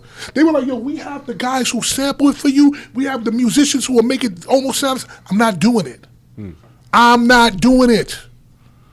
Didn't he say that you did take a record and ran with it, and instead of it's cool, you changed it? So I'm gonna get into that. Okay, cool. So let me finish this. So if you go get the contract, it's gonna say 25% a man with 80% of the album that they got the rights to do. The other 20%, the label wanted other producers because they wanted to see if they could make a record that was a hit with a European producer that would take us around the world. Who gets on the first shot 80% of the album, a sample budget? Who gets that? And full creative control. Who gets that? Wow. In the 90s, who gets that? Not today when you have the internet and you can prove to anyone that you're the shit. Back then, when you still had to go through the gatekeepers, who got that? Yeah. Who got it? I don't think anybody. Nobody was getting that. Yeah, this is the first time we're hearing about the details of the deal, really, right? So I always said from the beginning it was 25% of a man because Riz, SZA, and Mark Petricone were the reason that this happened. And I want him to bring the paperwork. Tell him to bring the paperwork. Sis was usually high and paranoid at that time. High, issues, and paranoia are not a fucking good mix for business with a lawyer who does slip and fall. This slip and fall lawyer is crazy. Better Call Saul. Better Call Saul. This wasn't even Better Call Saul. This was kind of nasty. Got a fall? Call Saul. I would have took Saul over him at any time. This was like 1-800-Abogados. Okay? This is the kind of shit we're dealing with. Right? It wasn't a bust. Okay? And that's why I'm not saying a man's name because he would probably try to hit me for slander, but you can't. I'm not saying nobody's name. It is what it is. Right. SZA was usually high and paranoid, and Riz would never say that publicly, but off the record, Riz would give you the truth most likely. He just would. He wouldn't give it to you on the record. And we know Riz, he'd be like, yo, we could have done it this way, maybe I should have asked Flex. Because I started asking him, I said, wait, hold on. You knew all the biggest, you knew Jessica Rosenblum, you knew Flex. Why didn't you get their lawyer? Right. Okay. So what did he say? Why didn't he get that? Yo, we could have done it, maybe we could have done it the right. Like, you know Riz is very, he don't want the confrontation. He doesn't want the smoke, and I don't want it either. But if Riz would have kind of said, yo, man, okay, let me lean with what's right. There's a strong possibility that Crooklyn Clan would be going right now. Right here, right now. So, like I said, I have conversations that would never make the light of day because I'm not going to do that to my man, not to my brother. That's fine. Right? I mean, I don't want to put Riz on the spot So, either. no, we're not putting Riz on the spot. Let's leave him. But here's the facts. Like I said, Riz was part of the Flip Squad. He could have anybody read it. If the contract is so bad, how come they never took us to court? Right? Also, nobody knew what SZA's headspace is. You guys all know Sizzahandz. Since we dealing with transparency, what's that headspace like? No, see, now you're going like this. Now we can go back to, we were just talking about how Riz is he's toned down, he's very corporate friendly and business friendly and doesn't want to ruffle feathers and stuff like that. I'm gonna get to that. We said the polar opposite. I'm gonna get to that. I always think of the Looney Tunes with the two dogs. There's one bulldog or something, and then there's that little chihuahua that's hopping all over him and like barking and talking and shit. Yeah. And that's Sizzahandz to me. Yeah. So, I mean, but it doesn't make it. Yeah, it doesn't make that inherently does not make somebody a bad person. He's just wild. He's wild. Okay, so we know what it is. Yeah. So then SZA went on to say all the greed and everyone came out. Okay. There was no greed except for his side. Okay. If you go and study psychology, because I had to do this because I had to go to therapy because of my divorce. There's a term called gaslighting. When somebody that really does the shit accuses you of doing the shit. It's like on the Maury show when the dude's like, "You've been fucking every other guy," and then they think deflection, and then they go, the results say you fucked that chick 72 times. Yeah, it's usually whatever you hate on somebody is because you hate on you doing the shit. You deflect now, as because like I said, it's like you're transposing yourself. Yeah. Like again, them telling because I had it all in things because we're moving around. Me telling them to use my lawyer was true, but because I thought we were a unit. When they told me they wanted their own lawyer, go get them. Go get them. But it's customary when you have a group to use the same lawyer. Do you think the fucking name a group, man? You think the Migos are using 3 different lawyers? I mean, look at NWA. Like they had Jerry Heller, and then he was like, "Nah." But see, here's the thing. That's when the dissension came into the group, which is natural because he did funny style shit. Right. But in the beginning, the whole group had the same lawyer. Yeah. Right. It's customary for a group to have a lawyer. Now you count us as 2 separate entities? Fine. Now if I wanted to be a ass, I could have been like, you know something? Since you want to act like 2 different entities, fuck it, let me be Fatman Scoop now. So that hurt you when they wanted another lawyer. I don't care because it's business. It's what's right and wrong. I don't care. But you weren't feeling a little some type of way like that. It shows a little distrust, right? But listen, Sizz is paranoid by nature, so I already knew the story. So I didn't take it that bad because I was like, this dude is paranoid by nature. Paranoid and smoking weed or doing whatever you do, there's your results. You want a lawyer? Let me go out of my way to show you. Go get your own lawyer. Period. Again, I was in the record industry, so I knew what was right and what was wrong. Period. SZA went on to talk about how Mark paid me before them. I was the one who made sure they got paid first because I used to work at Hot 97. I had a job. I was getting gigs. I was doing my thing. I used to always make sure Riz and Sizz got paid first. When the shit went bad, I was like, you know something? Y'all do your own thing. Now that I did do. So you know something? Y'all don't trust me? Y'all don't fuck with me? Go do your own thing. So now he had to go do his shit. That is correct. But now it ain't my job because you showing me I ain't your man. So why I'm going to be over here jumping around, jumping through hoops to make sure you good? Do your shit, man. And that is a fact. Now, Sizz said that he will never work with me again.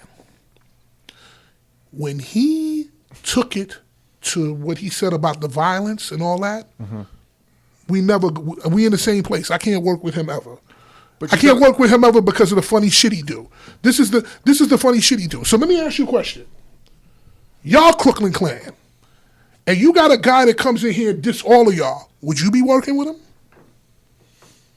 Would you be getting on the road with somebody who's undermining you and doing wild shit to you? Would you be doing that? Well, I mean, you have situations like what would happen with the Temptations with David Ruffin. There was that he kind of separated from them, clicked up with Eddie Kendricks. Dennis Edwards went with them, but the fucking chemistry never went away. Well, let me ask you a question: if you had a dude who was doing left hand, wild, fucking loose cannon shit, doing that, would you go on the road with him? Well, here's the thing.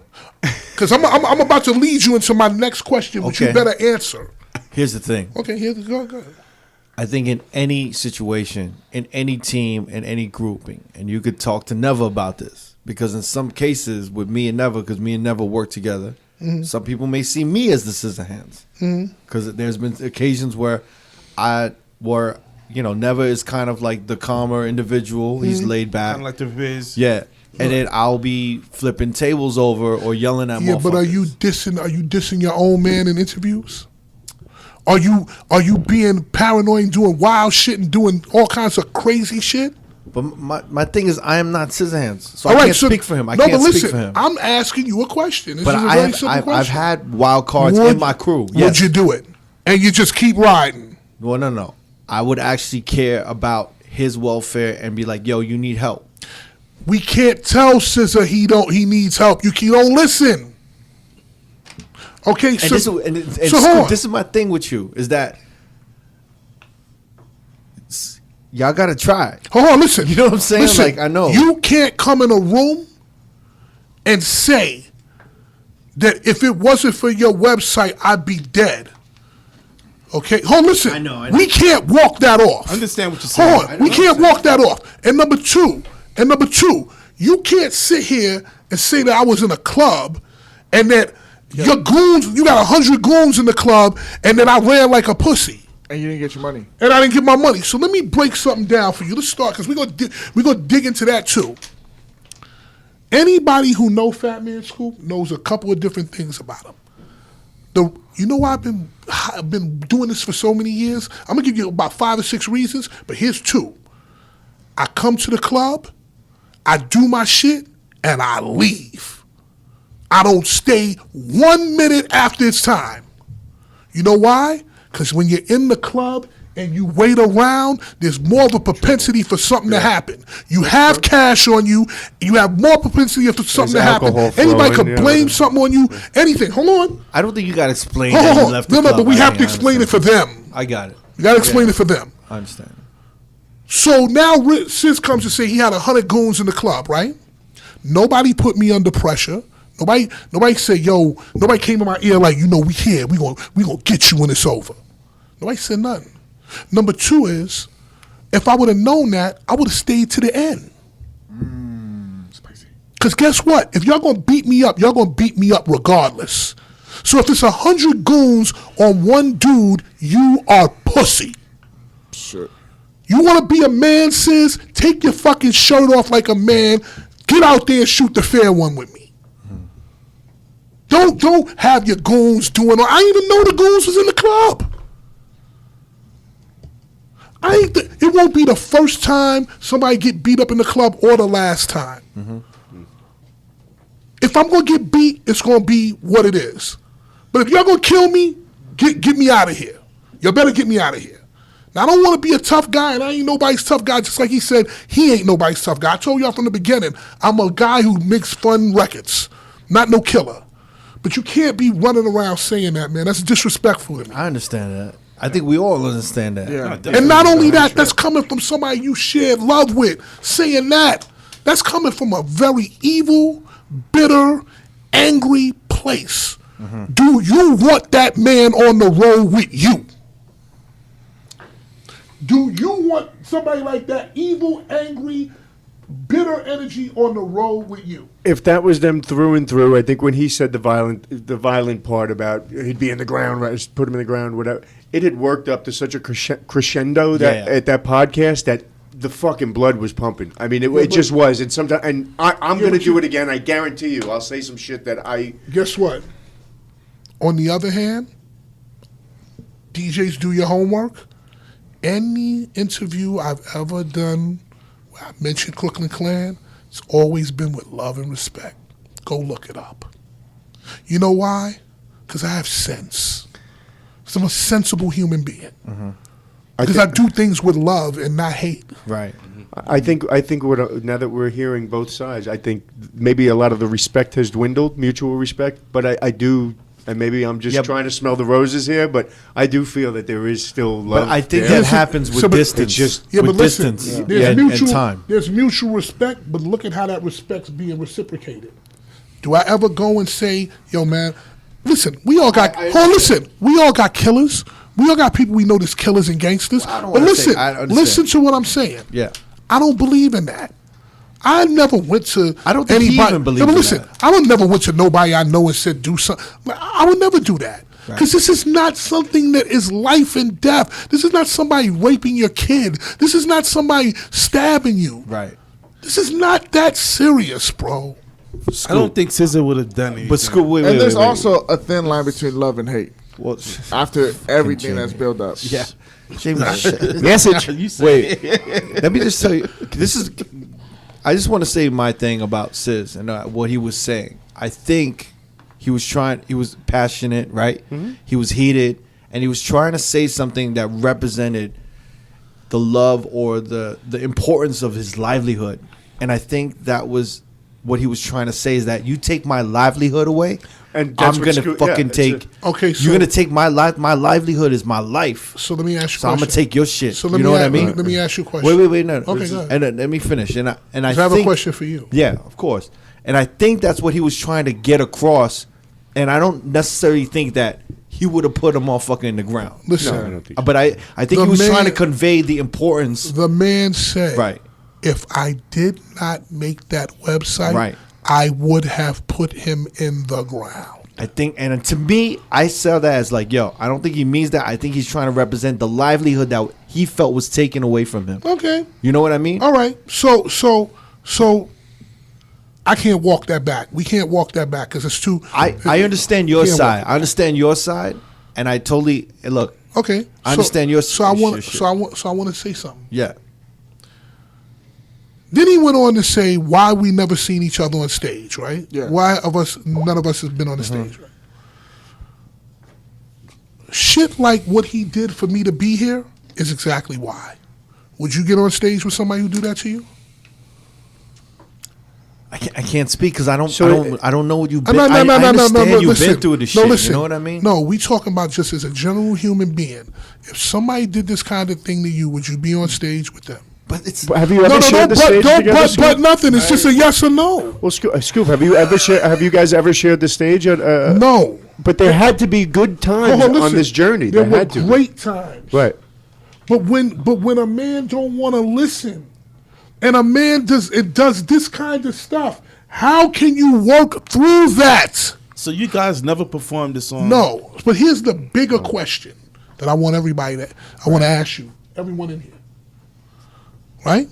He said, how come you never saw Fatman Scoop on stage with Crooklyn Clan? Right. How come Fatman Scoop don't tour with Crooklyn Clan? Take me out of the picture. Why does Crooklyn Clan not tour with Crooklyn Clan? I agree. I agree. Yeah. Why does Crooklyn Clan not? Why does Riz not even tour with his own man? I agree. Why does Crooklyn Clan not tour with Crooklyn Clan? I agree. Yeah. Answer that for me. I'm waiting. I mean, they've done. Well, they just did HQ too. No, bro. Don't talk to me about one show. No. We're talking about really doing this. Yeah, no, I'm just okay. Yeah, I don't know. Probably no. But you do know. Yeah. Why is Riz not on the road with Sizz? Because they're polar opposites, maybe. And So there's going to be. But you know something? You sitting here and expecting me to be Jesus, but his own man don't go out on the road with him.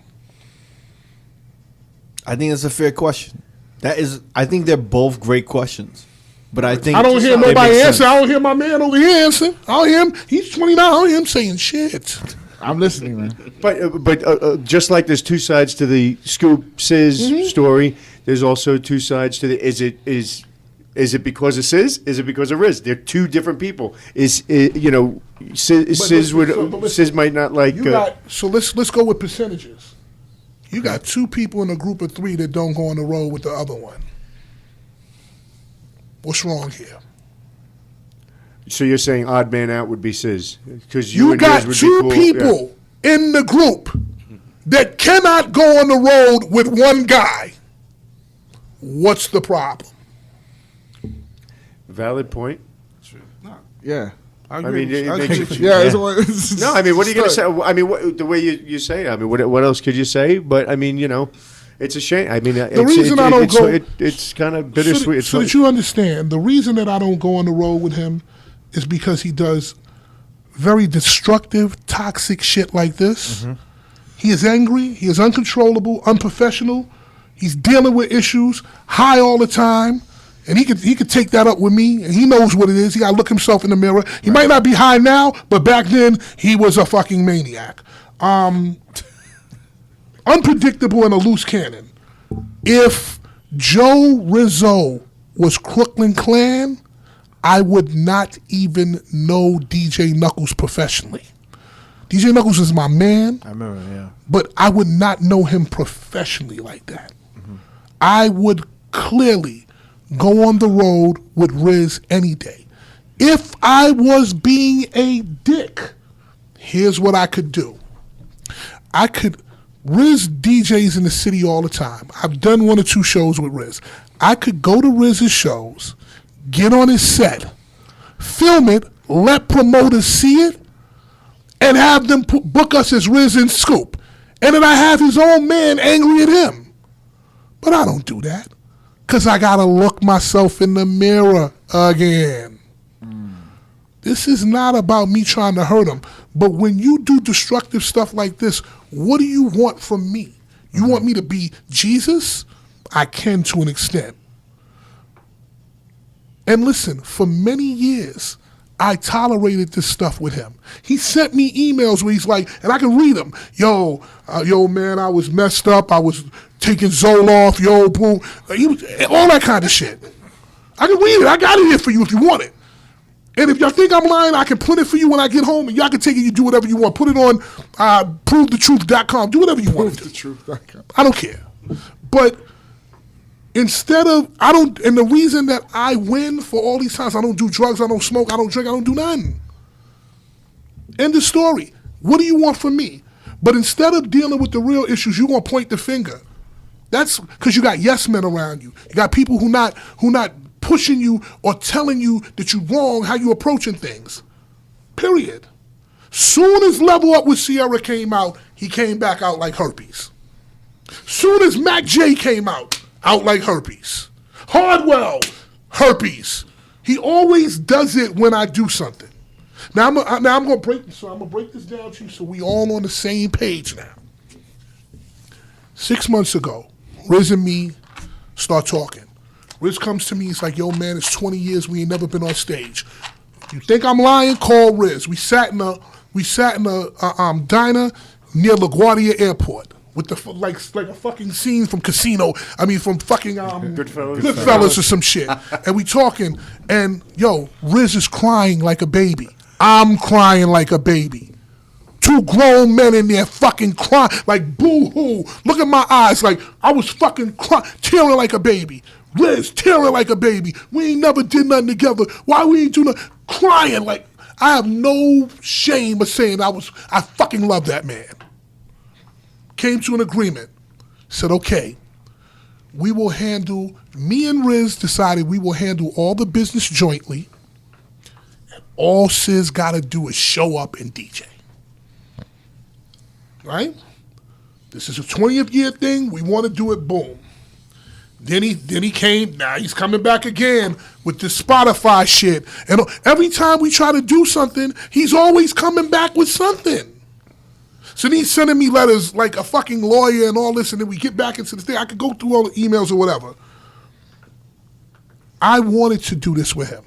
Then he sent emails and said, well, you ain't getting no fucking shows for us, nothing. I can't do nothing until the beginning of the year because everything is booked for this year. Mm-hmm. I want to do it. I even, go look it up.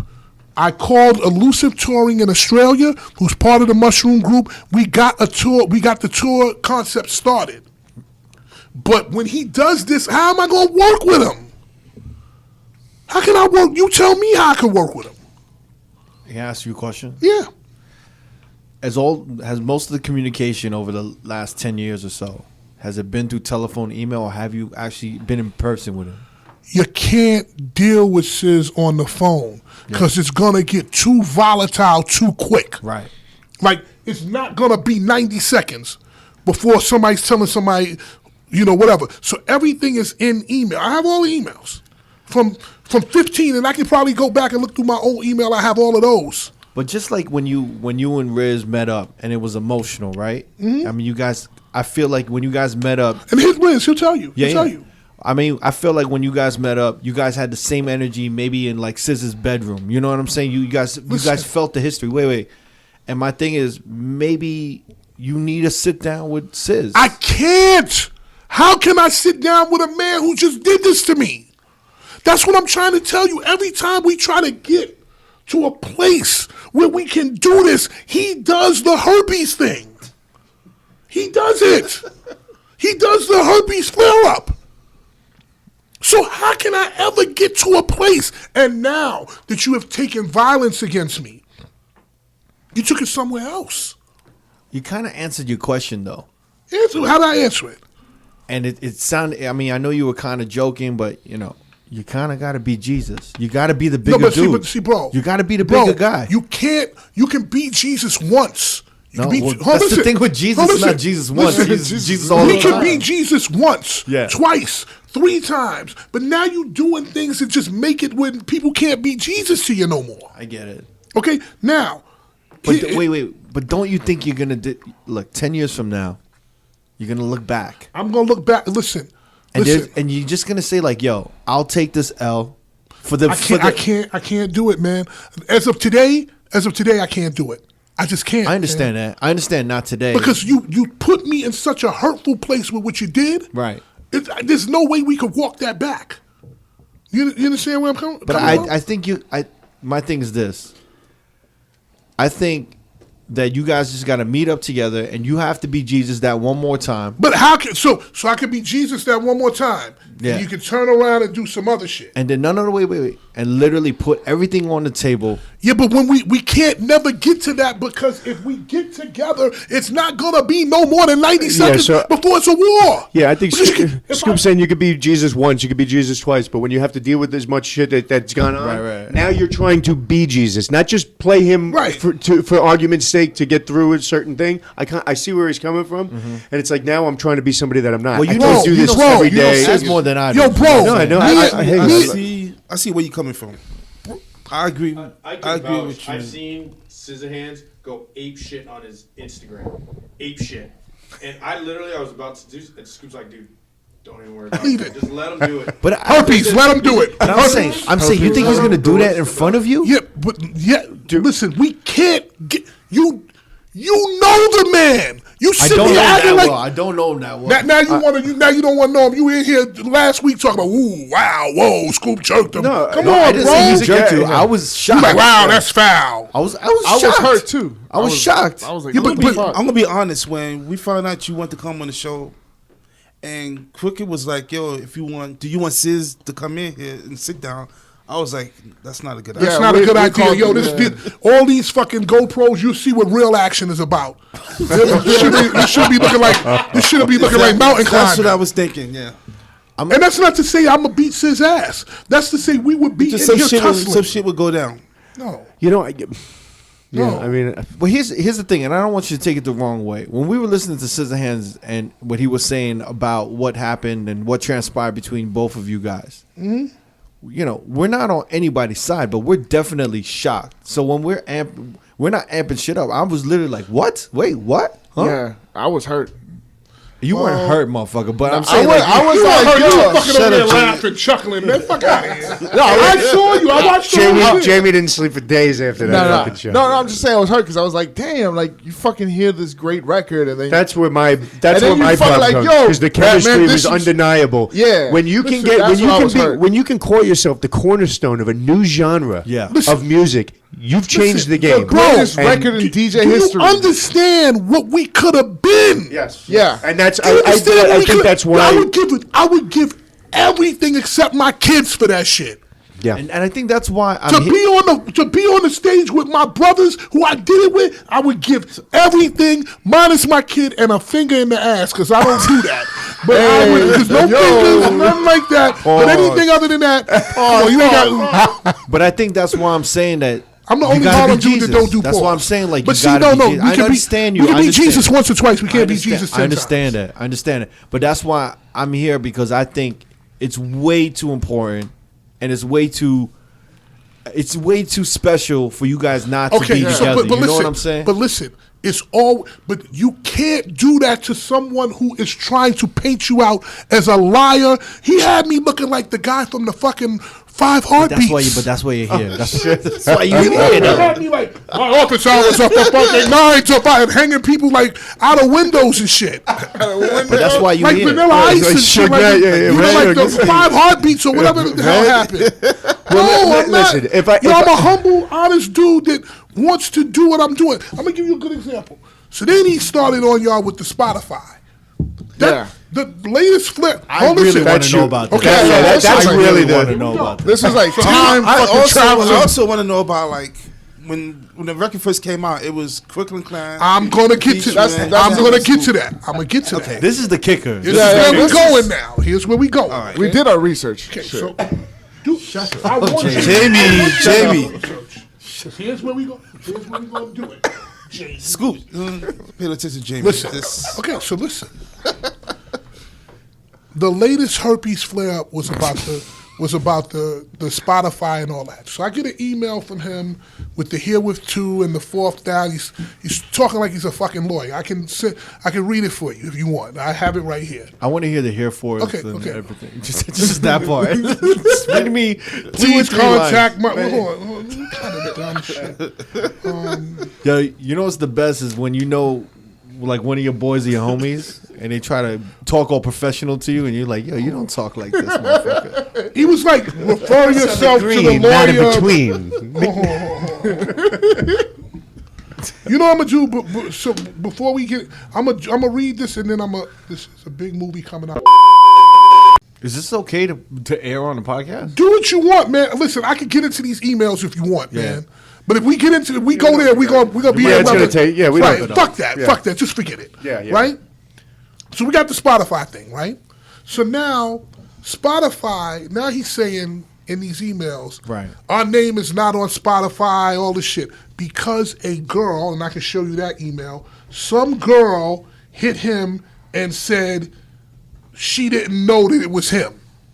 Oh right. Well, he said he met a. He's like, oh, I'm talking to a girl, and she's like, oh yeah, I know that's the Fatman Scoop record. Yeah. Oh, I don't know you did that or something like that. There was something to that effect. Okay, so there's no Crooklyn Clan credit. Okay, so let's get to that. Let's deep dive into that. I did not know that. Okay, so let's talk about Spotify, Apple Music. What else you want? Shazam, Tidal, all that. Let me ask. So let's ask a real question in the room. Who puts those records into the computer? I have no idea. 9 times out of 10, it's somebody who does data entry, right? Right. Yeah. So they're not a music enthusiast. They're nothing. They're just typing typing whatever it says from wherever they got it from. That's what they type it. Mm-hmm. Okay, they're not saying, "Wait, hold on, let me go to Wikipedia and see who did." They just type in what they see. But you just said it there. Where did they get that from? Yeah, but there had to have been a reference where their name wasn't on. That's it, right? what I'm saying. So this, hold on, let me go back. This record is from Def Jam, which is what year? What? When Be Faithful was 2008? Or no, I think that's what we were. No, with Def Jam, it was like 2000. Okay, 2004 or something. Whatever, we can find it out. Yeah, we were looking earlier. During all of that time, because it was on Def Jam, so now you're getting the information from Def Jam. So it's what the people in Universal System put in there. So is this the Rogue situation? Going around a circle, so who knows what it gets to by the time it's over here? Is this the Rogue situation too, where they were just like, this dude's Rogue, and we're just gonna? No. Okay. So we're talking about a record that's already done and in the marketplace. So you're saying that even when it was at Def Jam, they didn't have credit? No, they had credit then. Okay. But now the record's over here at Def Jam, and then years later it's here, and then years later it's here. So you're saying it was licensed multiple times with different labels? Here's what I'm saying to you. Yeah. Spotify, the people that do it at Spotify are probably just data entry people. They get 1 million records that they do, and they work their 9 to 5 until they fucking finish. So they get millions of records, any genre. They just type in whatever the fuck they see. So the reason why they didn't see is because they didn't register? Is it because of a registration? Who knows what it is? The guy could have just said, Fatman Scoop, boom, boom, boom. It could have been what they got it from another MP3 that was down the street. You don't know what happened. You understand where I'm coming from? So they don't get it from the ASCAP or BMI. Right, but here's the thing. Who knows? Again, you dealing with data entry people. You dealing with people who just typing in shit. But their job is to get the exact the right name of the artist. Right, but is that my job? No, it's not. Okay, so here's the thing. I am not trying to tarnish, darken, stop, blackball, nothing. Why would I want to stop my own legacy? I'm not here to run from Fatman Scoop Crooklyn Clan. Everybody knows that phrase. Not running from it. And I don't want nothing that's not mine. I don't need to put Fatman Scoop on a record by myself to fucking make noise. For what? So now he's going, now he spends an hour in here trying to tell y'all that I'm the reason that he took it off. That he said Fatman Scoop here and then Crooklyn Clan here. You have to understand that record's been in the marketplace like 10 years. Yeah. So you might have this. It might have started off as Crooklyn Clan here. Then when this guy wrote it and put it in his shit, he tagged it different. It's like playing telephone. Right. So it's like me saying to you, the house is green, right. And then by the time it gets all around here, yellow. Yeah. He fucked the girl on Thursday.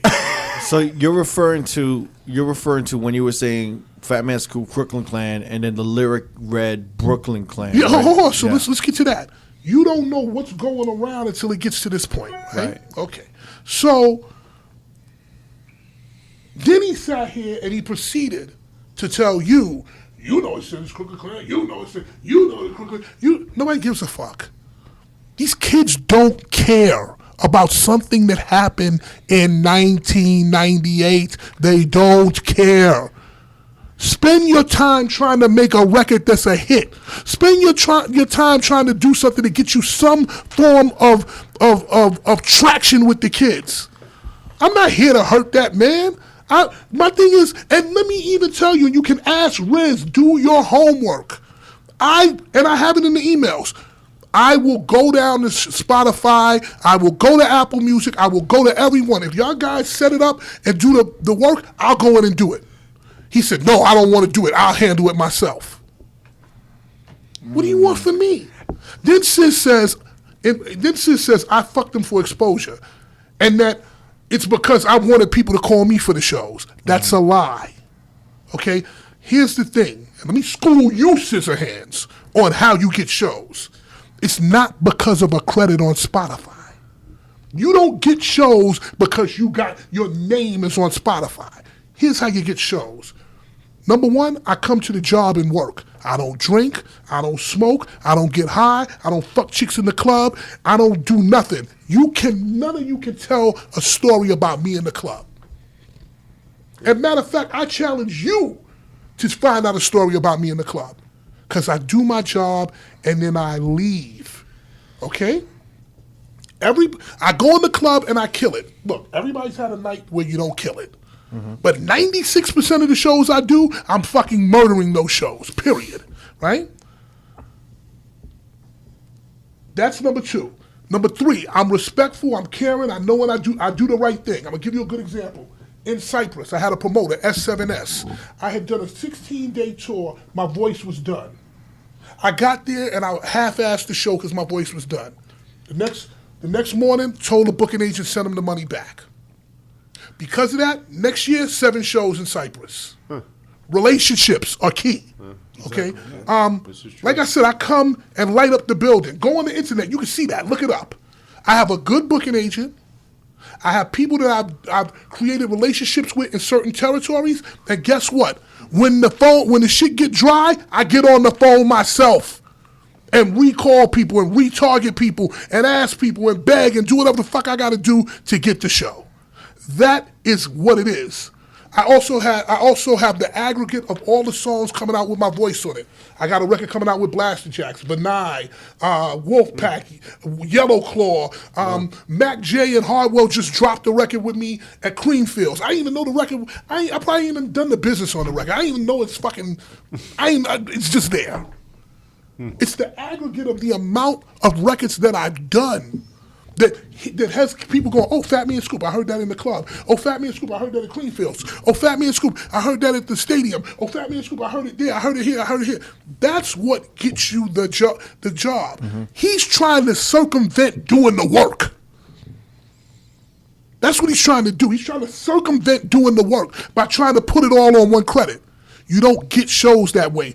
Put some work in. Okay? I flew from Palma de Mallorca to here. When I leave here, I'm going to the studio to do a record for him. Then I'm going back to my room, take a shower. I'm going to New York, and then I'm going to finish up the Blaster Jacks record. That's how this is done. That's how it's done. Not waiting for a fucking credit on Be Faithful on a record that's fucking 22 years old. I am nobody's Jay-Z, and I am nobody's Juice WRLD or whatever. But I work pretty hard to try to see if I could get one impression here, there, here, there. Mm-hmm. That's what I do. So I don't want to hear nobody complaining about one fucking song that you did 38 years ago, because these kids don't care. They care about Travis Scott. They care about Juice WRLD, XXXTentacion, R.I.P. to him, fucking... Who else? Right, whatever. Drake, fucking 6ix9ine. They don't care about us. Yeah, we're fighting just to have a little bit of relevancy. So you fighting for a little bit of relevancy, and then you want to take it and put it on a record that's 22 years old? Fuck out of here. You sound high. You get this done by the work you do, period. Am I right or am I wrong about that? I agree with the work. I agree, and I don't think you don't get shows from your name being on Spotify. But we can't look. We're not. There's no question that you're grinding like a motherfucker, and you put in the work, and you have a phenomenal name in the business. And that's what I have a problem with. I understand because you're trying to destroy my name that I have, and that's all I have. I understand that. I understand that point, but I think we need to get to the end of this because this man's going to go to sleep in 45 seconds. He's going to go. He does this at every podcast. Don't worry. This is the natural self. I was at the pool today. Yeah. DJ. But it's too hot, man. I don't know how y'all do it. Man. Yo, listen, I was out here with Vito G one time. And, from AC? And me and Vito G were DJing, and at the end of that 45 minutes, I was in the bed in a fucking fetal position. It's ridiculous out here. I did 5 hours. I actually want to bring up something with Lauryn Hill and Miseducation of Lauryn Hill. All right, so that I don't know how old that record is. More than 20 years old, 25 years old. 99. It just had the 20th anniversary. 20th anniversary. 98, yeah. They're still fighting over credits of musicians and people who were involved in that album. So check this out. Wait. And I just want to say that as I do, take one of your fucking yeah, of course. Take 2 of them. Yeah, go ahead. Take all 3. Fuck it, I'll take all 3. I want to get back to this point though. Is that no matter what, whether someone is 50 years old, they're irrelevant or anything, I think no matter what is going on, no matter how much of a scoundrel they are, no matter how crazy they are, I always think that they should have their credit due. Listen. And wait, I'm not blaming you. Right. And I don't think you're responsible for that. But I don't understand the information. I don't have the information. I don't think even you do on how that happened. Right, but here's the thing. Right. I can tell you how it happened. Because you have people in khakis and a fucking chino shirt or whatever the fuck typing in stuff. It don't matter to but them. How many times have we seen a record or a song on Spotify or iTunes and it's missing a credit information? That's what I'm saying. So hold on. So what I'm saying is I never seen that. So listen. Listen. Yeah, I'm just being honest with you, Scoop. Have you seen? I'm not accusing you. Outside of you, there's no motive. I'm not even mentioning that. But then why does this man come up here and do that to me?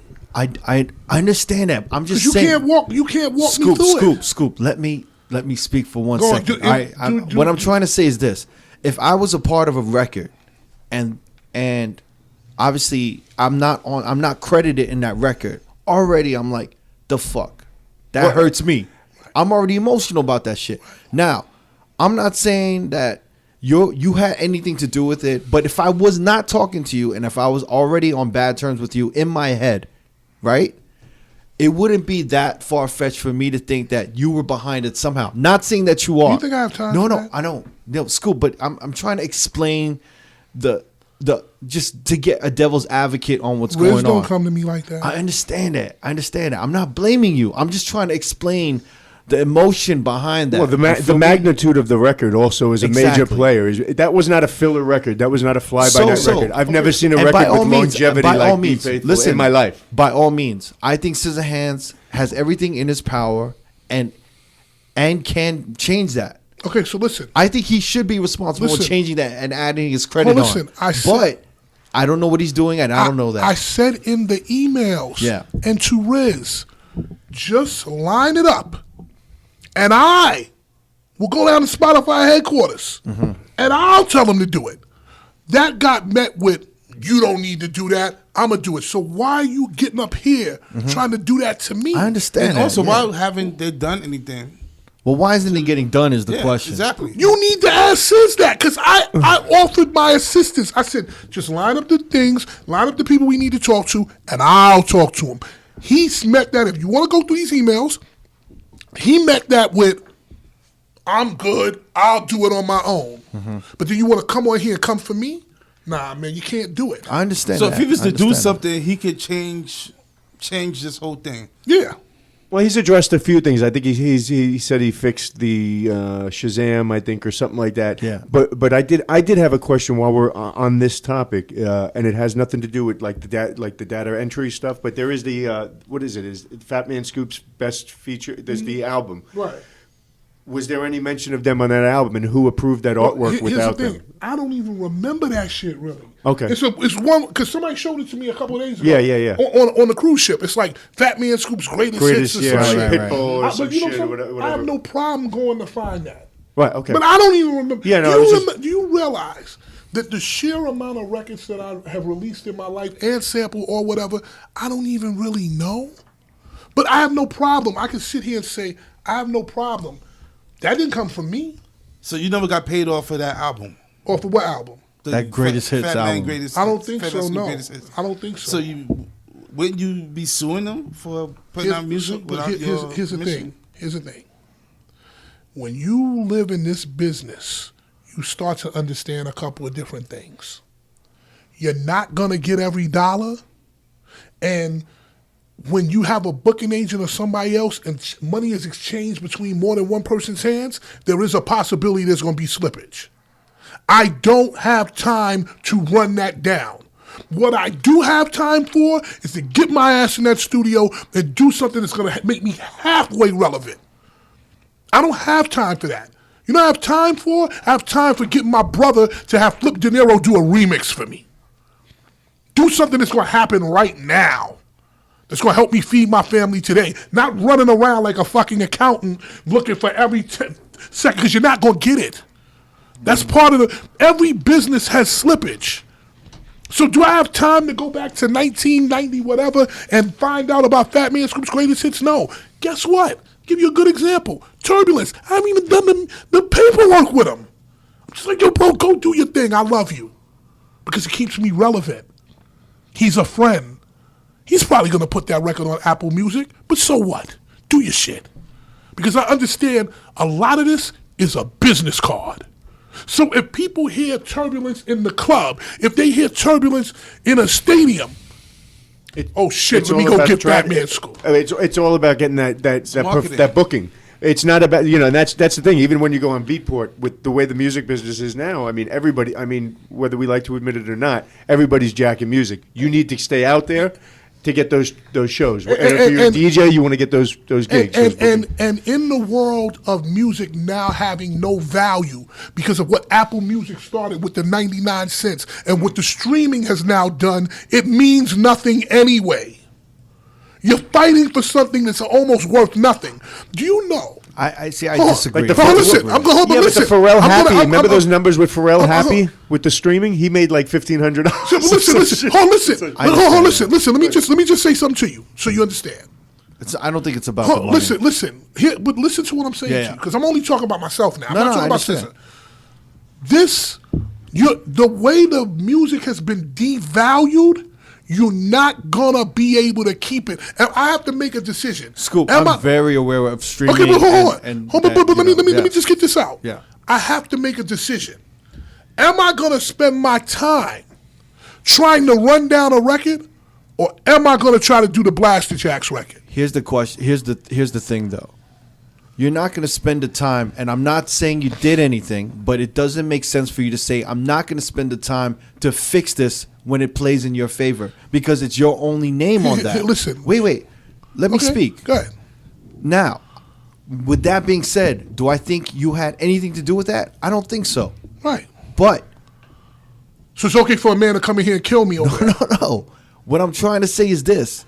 There is something wrong going on with that album and all of these things going on. And I'm not saying that you're responsible to fix it, all right? I'm not trying to say that. Wait. Okay. Let me finish. Go ahead.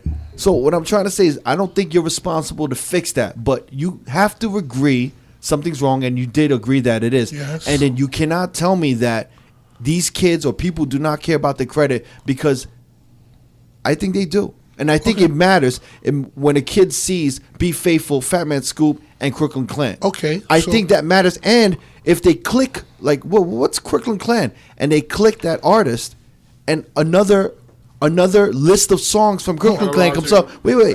It leads to something else, and then people like, oh, Crooklyn, damn, man, they had this, they had that. It's education, information, and what happens with that record that doesn't have that crediting of Crooklyn Clan is it is almost like rewriting history. Okay, so and wait.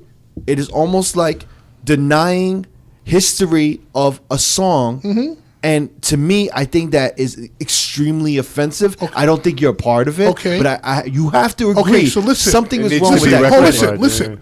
I am in full agreement with you. Yes. To the point that I went and said, yo, bro, I will go down there.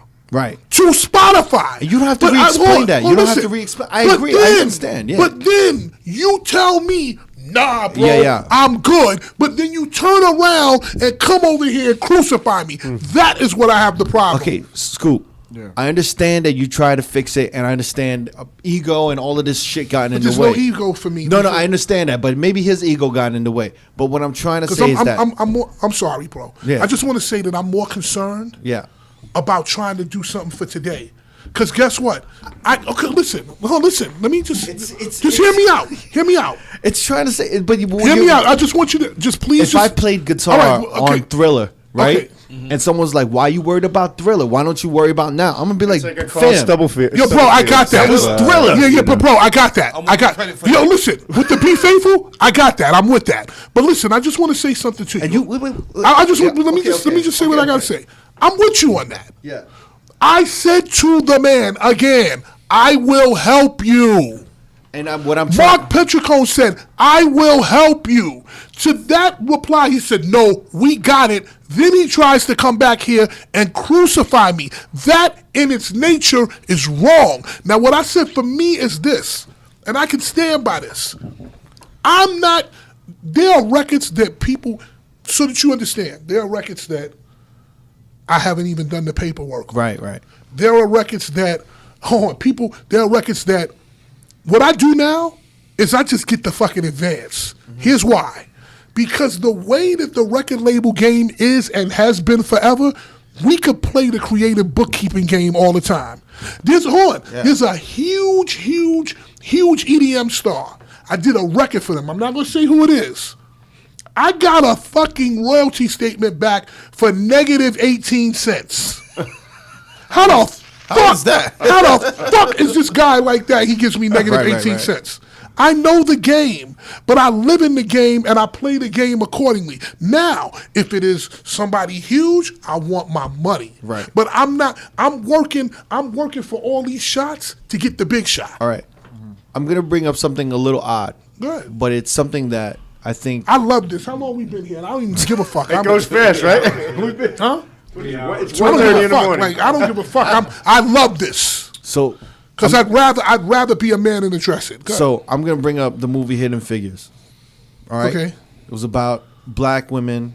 The computers. Who was a major part of NASA and going to space and just and it was such an education and it educated a bunch of people that we had no idea that this existed. In the 50s, we had no idea this existed.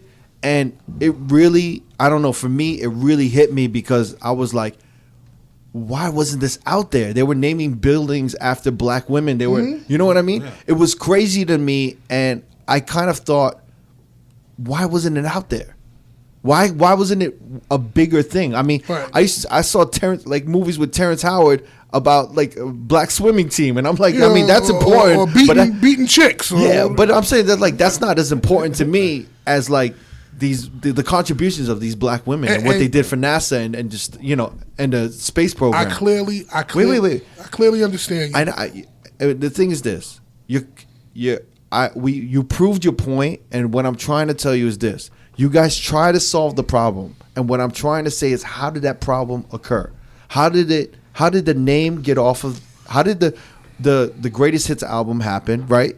How did the Crooklyn Clan name get omitted? How did all of this? And you're saying it was information lost, there was data entry, and there was all that. I'm and sure I it know. was. Wait. And I know the record business has to be slightly more thorough than that. Okay, so let me ask you a question. Wait. But I don't have the information. Okay, like so I but said. I want to ask you a question. Yeah, of course. Have you ever ran into a song on Apple or whatever that's had a mistake? No, I've always every Never. credit. You've never ran Never. into a song. So you're telling me there's no mistakes on anything with Apple ever? There might be, but I've No never ran mistakes into with it. Shazam. I've never ran into a miscredited song or a song Let me ask missing you a a question. credit. What Like I year- never saw Frankie Beverly, with no maze. So let me ask you a question. Yes, Here's the thing. and I'm not blaming you. Right? I'm Listen, not throwing anything at you. I don't want it. I personally, I don't. But it doesn't sound right. You But know listen, what I mean? I can't tell you that. I know, All I can tell you is I even offered to fix it. I know, and that's the thing that I keep saying. I know you try to fix it, and I know everyone's trying to fix it, and you offered. But my thing is, how did that even happen? Yeah, okay, I don't know And how. then we don't know how it Hey, happened. listen. And that's what I'm saying. But here's the thing, and I want people to do their homework. Right. Well, we For can't, you we to can't do say our that homework. Apple Music or somebody never made a mistake is from a record that's from 1998, man. But that's a broad. Yeah, but I bet you if we go and look at a bunch of these, there could be. Of course. Right. Okay, but here's the bigger thing for me. But here's the thing: when you type in Crooklyn Clan in there, do you get anything in Spotify? Listen. But listen. Yeah. Listen. And that could be their fault too. Listen. You know what I mean? So again, I believe my personal opinion is it's data entry people. People that don't give a fuck about the music or care about what's what. I just don't. I don't think that. I think if you, my job was data entry. Yeah. I want to make you guys, and I think what you're saying is valid. Yeah. I remember I was at the Super Bowl in Phoenix with Fatman Scoop. Yeah. Okay. The day they played, Missy Elliott performed their song. Lose Control. Fatman Scoop was with me. Yeah. Okay? He was literally with me in Phoenix. We were. I remember I fucking fell out when that happened. I was If you like, would've saw fuck, the I'm look not on his there. face and the pain I felt that he felt. Right. Because it would have. The next day, y'all The heard largest Missy platform ever. Missy Elliott's Right. name just skyrocketed. Yeah, but- I've never heard him mention it again because he makes a really good point. That's the game. It sucks sometimes, and I don't think it was him. He's listen. one of my best friends. Yeah. I'm obviously biased, Bro. I think No. what you're saying I'm is not valid. blaming. Bro, I'm not What blaming. you're saying is valid. Yeah. You know so wild I'm not about discounting But it. you know so wild about that. This wild Yeah. about that. There are many a song that my vocals are on that You don't have credit. You don't have credit. But you know something? I'm not crying about that. I gotta keep moving. I understand. So we talk about Fatman Scoop's greatest hits, right? But Hold on. Let me just get this out. Fatman Scoop's greatest hits, right? But we need to also talk about how Crooklyn Clan made an entire site, used my voice a lot, and I never got paid a cent for it. We got to talk about how I went when I tried to repair my relationship with Riz and Sizz. I went and did a record. We were going to do a Rihanna remix, right? I recorded the vocals at Sizz's house in Long Island. At that time, he was with that Playgirl model, right? Yeah. Right? Playboy. Playmate, right? I hear the record on another. I hear the vocals on another remix. I call Riz because I always go to Riz first because I know that I could talk to him. Right. I go ape shit. SZA says those are my fucking vocals. They were recorded in my house. I do what the fuck I want to do with them. Okay. What about those things? Yeah. But you want to sit up here and you want to call me a thief and a liar. In the emails, the man told me he made million off of CrooklynClan.net. Right? You got to bleep that, but yeah. Right? Okay. I have made zero from CrooklynClan.net. But am I crying? No. Because that's the way the music industry is. I signed up. I don't have time. Because that's not 10 months of litigation is not going to get me nothing but a bill. I understand. And Sizz will fight to his life to make sure I don't get that money. I don't care. That's what I'm trying to tell you. If you're going to be in this business at the level I am, you have to have that. Because I'm going to tell you this, and I'm going to leave you on this note. Yeah. You live by the gun, you die by the gun. I sampled people's shit that did not belong to me. So I roll with the punches like a man. That's fair. I understand what you're saying. Bars. So, pause. Where did pause come in? I said bars. Oh, That was bars. This has been a pause-free episode. And I'm gonna leave you. This is a last. I know that Playgirl was pretty bad. I'm from Harlem, and I don't even say pause. I'm the only dude from Harlem that don't say pause. And I came up with Cam and them. Yeah. He also said, and I'm gonna leave you on this. I stole his sound. Okay. I want to say something about that. After I dealt with Left Riz and Sizz, I think I might have done 2 songs with other producers. One was Rihanna, I think Shake Your Keys or something like that. And then there was like another one, right? And I said to myself, I can't do this because it ain't mine.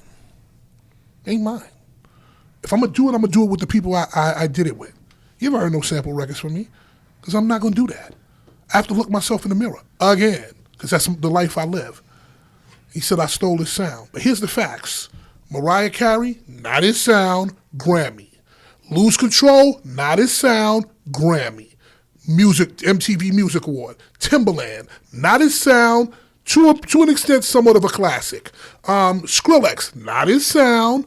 Hardwell, not his sound. Major Lazer, not his sound. The problem is, and again, for all you DJs, Sizz wants to destroy me because he feels like I'm not supposed to be alive because he made me, he's gonna break me. But his negative energy is what's making me live. Because when you are negative, you put that negativity on somebody, it reflects to you. And also, he's a hater. Hating is a form of cowardice. Hating is a form of cowardice. Because number one, you're not doing it to somebody's face. And number two, instead of hating, you're just saying, I'm unhappy because I can't get up and do it. Why is that? Why? I never hated on that man in my life. But he hurt me. He hurt me, but you want me to be Jesus. And I don't mind being Jesus 4 times, but I can't be Jesus 30 times. Mm-hmm. And there's a level to, as with anything, domestic violence, anything, there's a level where you got to say, you know something, I got beat up enough, I got to go.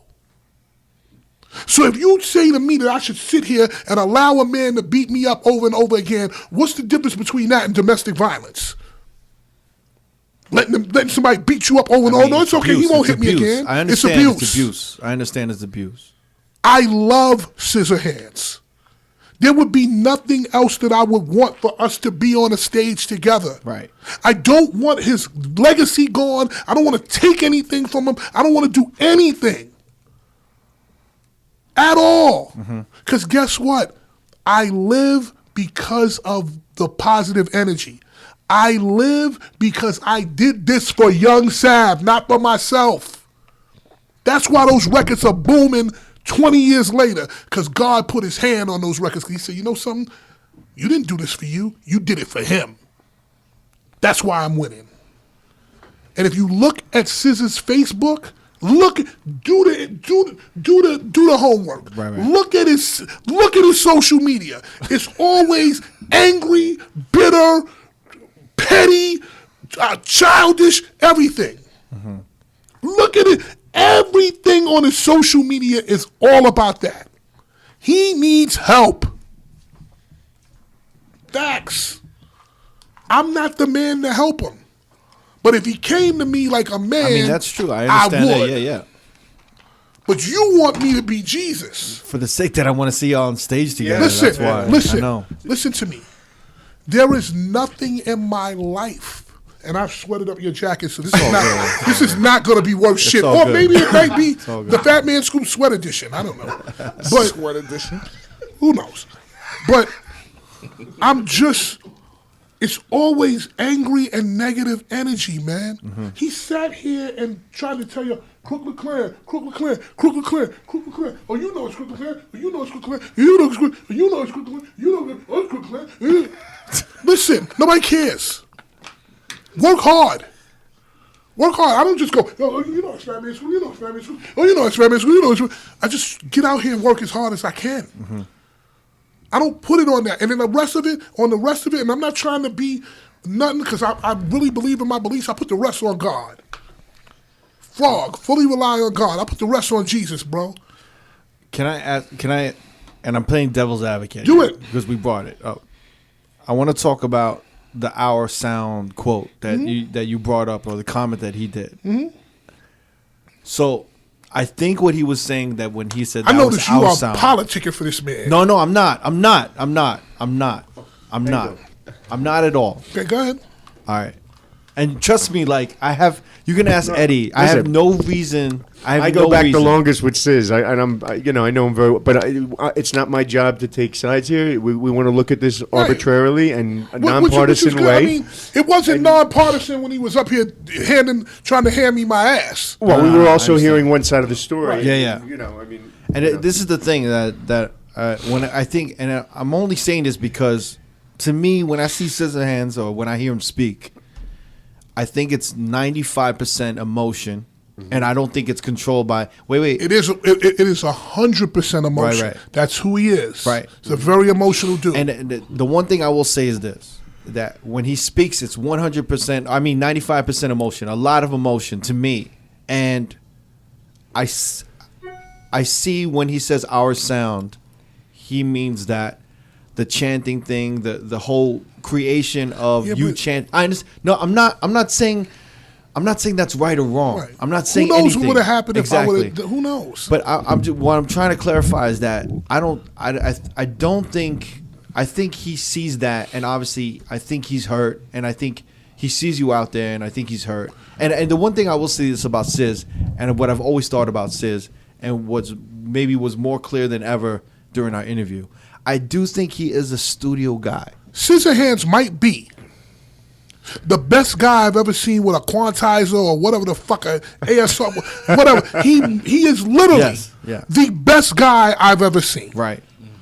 He is the most talented person on a sample machine that I've ever seen. Like minus Premier or somebody like that does other kinds of records. Right. He is probably one of the smartest people.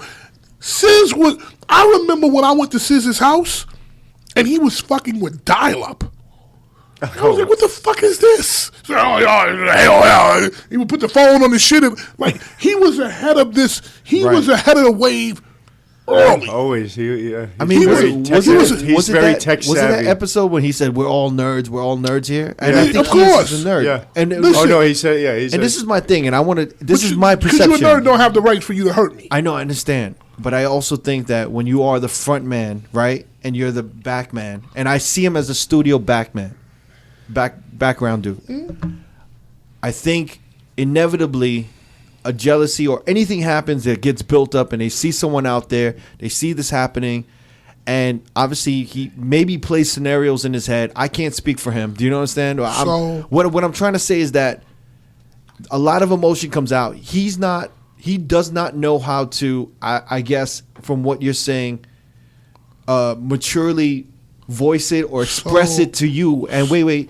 And what you get, like you said, in 90 seconds in, you get a tornado of fucking emotion. And then what I'm trying to say is that I think, I'm not trying to say it's solvable or anything like that. So how do you deal? Exactly. How do you deal? I don't have the answer. How do you deal with a man that is uncontrollable, paranoid, emotional, other shit going on, probably fucking high, all that kind of stuff, right? How do you deal with it? If Joe Rizzo was Crooklyn Clan, he would have been on the road from the first show in Atlantic City. What else is there that I have to say to get that point across? But I cannot do. Could you do it? Like I said, I understand where you're coming from. Yeah. Could you do it? Nah. It's just hard. Could you deal with that? It would be difficult, but I would give it. Me personally, I would give it a shot. I had somebody that I called my brother for a long time, and this is going to be a 20-second story. That did me dirty to the point where I haven't even had my worst enemies treat me like this. And you know what? I backed the fuck up. You know, he was reaching out to me, and I would pay him no mind because I could sense the tone in his text. And I'm like, you're not ready to make this relationship work, and I'm not going to waste my time. And then one day, I fucking got this text. Long story short, our relationship now that we've addressed it, we probably have a better relationship now than we ever had in the last 25 years. Well, my question is, you could deal with it once or twice. Could you deal with it on a regular basis? This is the plain Jesus. Could you do it? I could. You know something? For Sizz, internally with all these emails and doing this shit all the time, and I could deal with that. But you took it here. Yeah. Now you're trying to embarrass me and impede my power to make money. Mm-hmm. So what do you want from a man who is continually poisoning you and trying to hurt you? You want me to just continue being beat up and just go, oh, okay, and then, oh, okay. No, but that's the same. Would you tell the woman to stay with a dude who do that? So why would you tell me to do that? Well, the only reason why we're saying it. But I'm asking you, why would you tell me to do it? Because I think maybe in time, things will. But we've been doing this This been going on for almost 20 years, the same shit.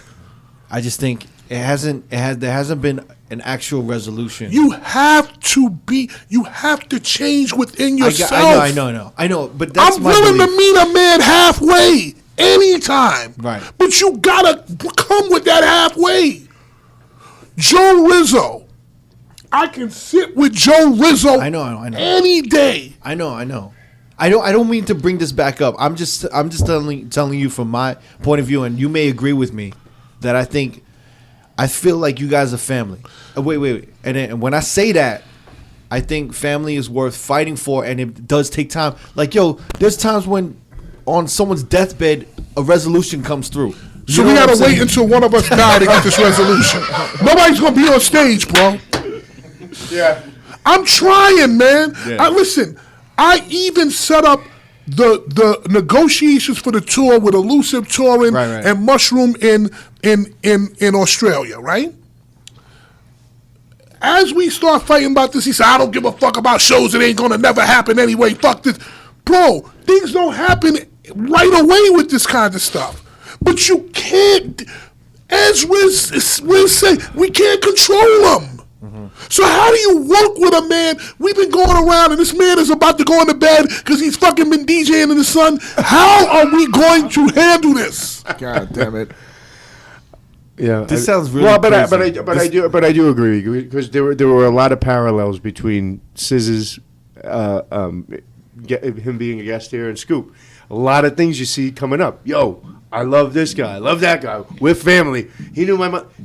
When you see this mutual love, I mean, obviously there's some substantial wrinkles that need to be ironed out. I would love to love him, but you cannot love someone who continually beats you up. Honestly, I feel like it's been over 20 years. I feel it's like it doesn't seem like it's gonna.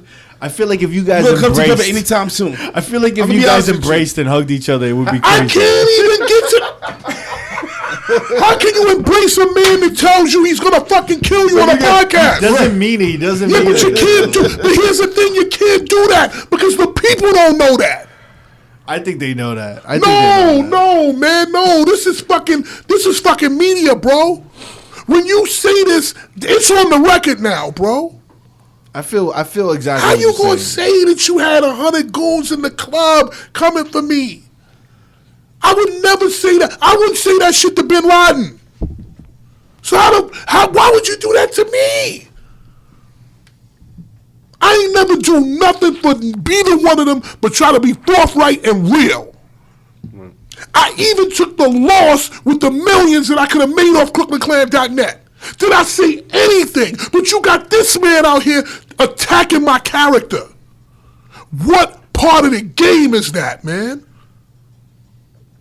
Walk me through it. There's so many moving parts to this saga. You know, I think there's a it's lot of just moving sad. parts. Just walk me through it. Aside Walk from the me through multitude it, of brother. personalities that you deal with between Joe, between Scoop, between Ed, and also all the legalities involved in the type of music that was being made. But you know all something? the loopholes. I don't You All want the- to hear something? I don't bro? even know if I wanted to know all this information But you about got Be it. Faithful. But you got it. But you got it now. You got it. But you got it. I'm gonna listen to Be Faithful and fucking cry the next time I hear it in the nightclub. You got it. I'm You got it. It's fucking hurt. I don't want to put my hands up anymore. Here's the thing. Here's the fly shit. And we're Girl, about the $100. we're gonna leave on this note. Here's the fly shit. Here's the fly shit. We're gonna leave on this note. We're gonna walk out the door on this note, and y'all give me this or whatever y'all gonna do.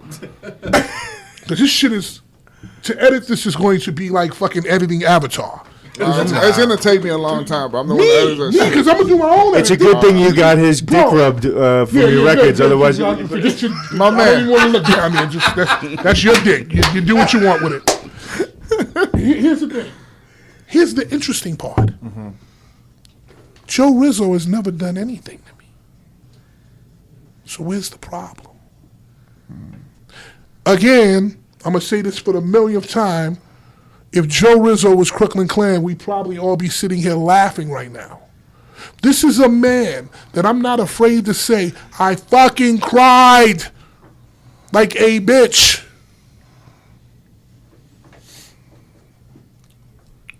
Tears. I ain't afraid to say it. I love that man. I mean, I've never met anyone who didn't love Riz. Listen, I love him.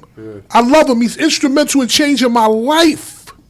He changed my brother's life. Him and Sizza.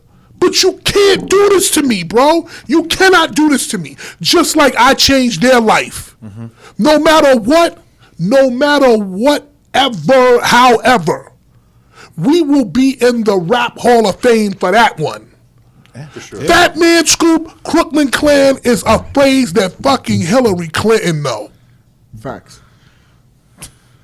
Madeleine Albright, whoever the fuck, Tony Blair, Theresa May, fucking Kim Jong-il knows that shit. I put it on my fucking life that Kim Jong-il knows. If you said Fatman Scoop, Crooklyn Clan, Kim Jong will at least hit this. That little motherfucker. He's the only man in North Obama Korea that's know heard it. it. Obama know it. I don't fuck with Trump, but Trump know it. He knows it. Pick it. LeBron James know it. Michael Jordan know it. Yeah, Everybody knows. Everybody know it. it was a fucking. The records are fucking. So force, man. I'm stuck to them for the rest of my life. Yeah. When I made that phrase, Fatman Scoop, Crooklyn Clan, I didn't even know what I was doing. I said it to Flex, and Flex looked at me and said, "Yeah, that's kind of nervous." And I was like, "Yo, but it's both our names, bro." And look at where we at today with that. Yeah. End of story. Good night. Scoop, thank you for being here. Thank you. Fucking how long were we here for? No clapping. We not in Hollywood. We're not Almost 3 hours. good. It's real though. T-Miles can come now, right? Huh? He's right in time for T-Miles, yeah. Nah, he's off at 3. He's got another hour and. He's off at Scoop, 3 o'clock. Scoop, one last Scoop, take question. a nap. We'll finish on this the at 4. record or off the record? On the record. Eddie brought it up to me earlier before you came through, and I actually totally forgot. Oh, yeah. Big Al. Big Ali. Big Ali. Big Ali. What about him? I mean, You were how do obviously yeah. a a massive sense of inspiration for Big Ali. All right, Big Ali is, And we're talking about the Bob Sinclair yeah, record yeah. that he Big released. Ali, Big Ali is the best. Everybody dance now. Big Ali is the best friend of my DJ, my syndicated radio DJ Mr. Vince. So I've known about Big Ali forever. Oh. So I've known about him. I understand. I spoke to Big Ali like 2 days ago. Interesting. Okay. Like, you know, at this point, man, he's got to do what he did. That's what he did. You know, like, you could say flattery is the biggest form of admiration. So I'm his father when it comes to this. I'm Big Ali's father. Like Kool was. And just like Kool is my father, and fucking Dougie is Kool's father, and Brucey B and Lovebug Starsky are their father, and Hollywood is everybody's father. It is what it is. Right. Okay. If I can bow my head like a man and say I give it up to the next man, Ali could do the same. Cool.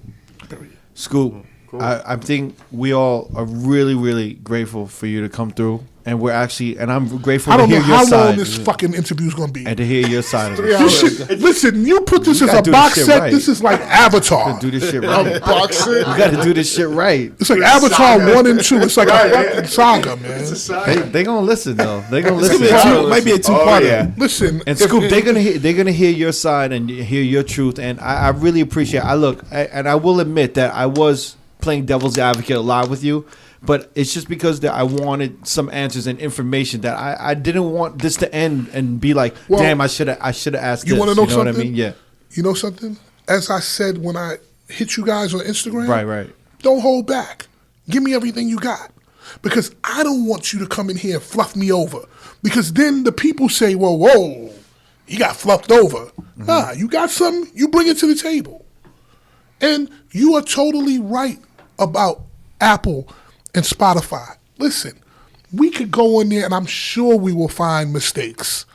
But I think a lot of this has to do, you want me to be honest with you? Yeah. I think a lot of why it says Fatman Scoop, honestly, hand to God, is because I'm the most relevant out of the three of them. So when the young kids or whoever's typing this, they just go, oh, Fatman Scoop. That's what it is. Mm-hmm. But at the same time, I worked for that, okay? But at the same time, I don't want it. I want it to say Crooklyn Clan. Because it needs to say Crooklyn Clan. Mm-hmm. Because they were there to do it. Because without them, it wouldn't be no Fatman Scoop Crooklyn Clan. I don't want to take your, I don't need your piece like that. What I will say is that in my history, you will be removed.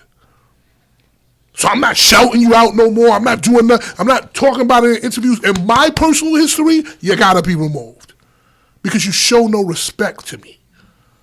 I don't need you to bend down or do whatever, but just show me some fucking respect, like somebody who broke bread with you. Yeah. Mm-hmm. And listen, I know the music industry. I mean, we're here with you right now. We can see the pain that what the fuck he said, and you know how much how much it hurt you. This shit is terrible. Yeah. How do you treat your friends like this? Mm-hmm. What did I do to get this one? I can prove the paperwork. I can show the paperwork. I think it goes beyond that. Hold on, you can throw Fatman Scoop's greatest hits. I can throw CrooklynClan.net. We got a bunch of shit going on. I mean, but besides the money though, we see like I don't care about the money. And guess what? Let's be real about it. Yeah. They made million or whatever the number was. Whatever the percentage of that could get me out of my alimony, I could use that. But I don't cry. I don't complain. I just get out here and work. Because you ain't getting shit from complaining, but more complaints. You ain't getting shit out of being angry and negative, but being more bitter. Mm-hmm. SZA ain't stopping this express. Because it's God. He ain't stopping it. With anything he do, he's not stopping it. Because it was done, it's God's work. And I hate to, I know people going to think I'm like fucking, not the bishop of the Catholic Church. That's the kids. That's the kids here. I'm not touching no kids. They're going to think I'm Creflo Dollar or Fred Price or something. Right. But I honestly believe in God, the things that I say, man. I did this for Kendall. I ain't do it for me. Mm-hmm. That's why I'm winning. You can't stop this, bro. And every time you stop this, every time you have negative energy, a Yellow Claw is going to call me. Anytime you have negative energy, Khaled's going to call me. He was saying that Kool was on the Khaled tour. Bro, my brother is part of his team. You don't think I could have been on that? Are you kidding me? I talk to Nasty all the time. We were trying to figure out days I could come out. I'm working overseas. I missed the Chicago. I missed the Atlanta. I missed the fucking New York. I missed all of them because I'm working. DJ Kool, I'm going to leave y'all on this. This is the last one. He said that he came up with the DJ Kool record, right? He said, I came up with It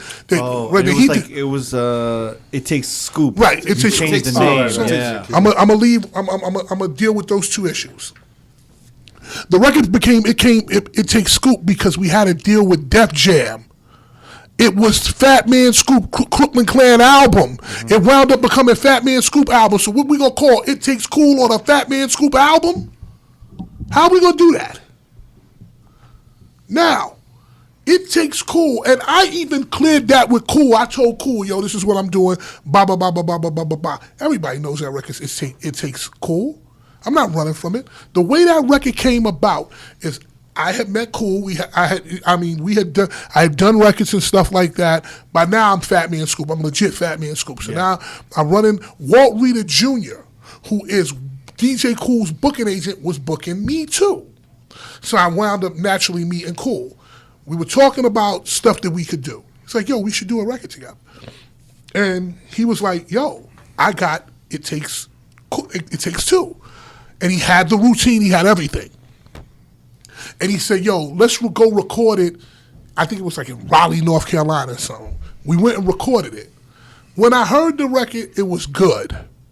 But I went to him, I said, yo, the Clan is going to put the hand of Jesus on this right here. Trust me. They're gonna put it down.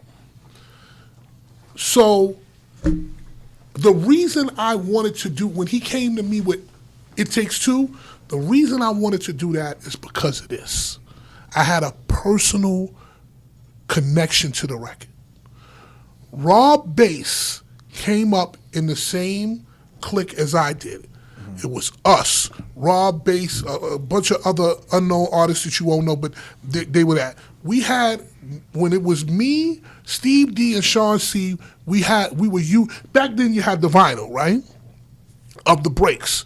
We were gonna use the It Takes Two record to make a song. DJ Easy Rock, who was Rob Bass's DJ, came over one day. His name was Skip. Skip came over one day and he was like, we were listening to the record and stuff. Skip was like, oh, yo, I need to borrow that record. And we were like, oh, yeah, we do, because we're going to do this, right? He said, oh, yeah, but I'm going to use the other side. 4 weeks later, we turned on the radio and heard It Takes Two. And was like, oh, shit, right? Rob Bass went on to have a hell of a career with that record, okay? I don't take nothing from Rob because I love Rob like a brother. That don't got nothing to do with him. I don't even know I don't even know if Rob even knew about it. Who cares? So you didn't know he was gonna use that beat? We didn't know. Wow. We gave. Skip said, "Yo, can I borrow the record?" And we said, "Yeah, we're gonna use because we were in there listening." Ask Steve D, ask Sean C, he'll tell you. You know what's so funny? There was an interview, and he claims that he didn't use the break off that record. He claimed that he had the original. Go do your homework, please. No, I'm just saying. Even the guy that did the Breakbeat compilation, Breakbeat Lou, he even said it. He was like, "Yo," he confronted him, and Easy Rock was like, "Nah, I got this off of the original vinyl." This is what happened, and I'm not here to dirty up Skip name because I love Skip too. I came to a place about it. I was like, "Yo, it wasn't for me." That's what I'm talking about. I'm the guy that like, if it ain't for me, it ain't for me. Mm-hmm. So when the opportunity came to do that record, I felt like I was coming home. I was like, yo, I'm coming home. Let me do this record. Please let me do this record, Kool. And you know something? The record became a fucking hit. To this day, I do it. To this day, they play it. You still play it. So when God got a plan for you, it's going to happen anyway. Mm-hmm. You know, man, I'm sounding like a televangelist in here, but I believe in what I'm saying, I think there's a lot of Christian breakbeats that they could just sample from here. Yeah, they could make a Jesus album off this. Jesus Part 1. It's going to be like 30 house records. Yo, this is Fatman Scoop. Jesus Part 1. Let's go. Right? We doing this in Jesus' name. Let's do it. One time. Let's go, God. Let's go, God. Bless yourself. Bless yourself. We can do all kinds of stuff, but that was the truth. That was the truth behind that record, and that's wow. That's so Yeah, that's just amazing. Yeah, I would vibe to Let's Go God. I think you just created Let's something. go, God. You better go record that shit. Bring it back, God. Holy Ghost, bring it back. Holy Ghost, bring it back. So minus all the bullshit. Yo, please make a song. Please, like call Kurt Franklin. If you got more than $5 in your pocket, put it in the basket. It's wild because I've been going back and forth with Ty Tribbett. I don't know if you know who Ty Tribbett is. Ty Tribbett is a big gospel artist too. Like I met him on the plane twice. I talked to him. We just haven't got to the point that we did a record, but I feel like it's only right to do that kind of record. As long as I have the right intentions in my heart when I do it, all good. As long as I'm not fake, I'm good. Maybe I'll make a record called In Jesus' Name. There you go. You should, man. Yeah. You should. But that's something to think about, man. Be That's really it. faithful. And I want to thank you guys for coming, for allowing me to come. Because if anything, I can at least have therapy on my own for 4 hours with this shit. Yeah. But I will say this is gonna be like editing the Avatar box set. I know. It's I'm just, gonna have super fun with this one. but the problem is, I felt I needed to address this. Because the longer you go on and you don't say nothing, it's looked at as if it's okay. Right.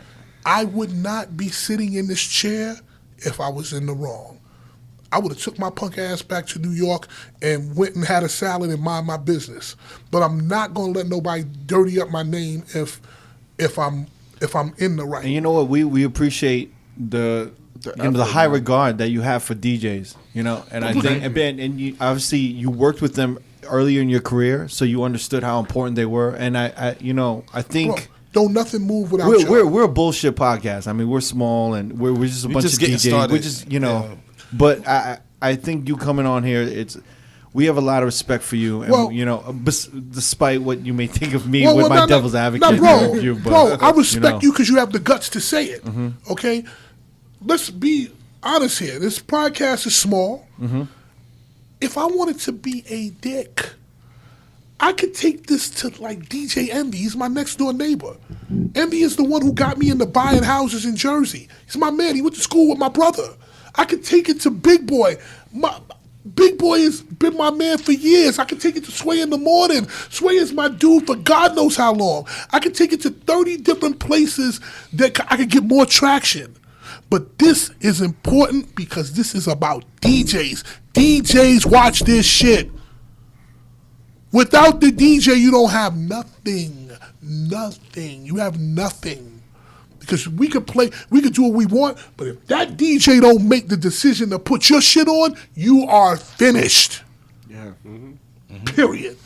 And fuck the big DJs that we all know. It's you guys. Because you the one in the lounge. You the one in the sports arena. You the one in the fucking club. You the one opening, closing, all that shit. You the one that has the power to play the shit twice a night. The big DJs don't do that. They put it out there, but they go home. So to me, it was very important to do that. In Jesus' name, I'm out of here. I see y'all later. I done spoke about Jesus how much? It's probably about 35 Jesus quotes. A lot of Jesus royalties.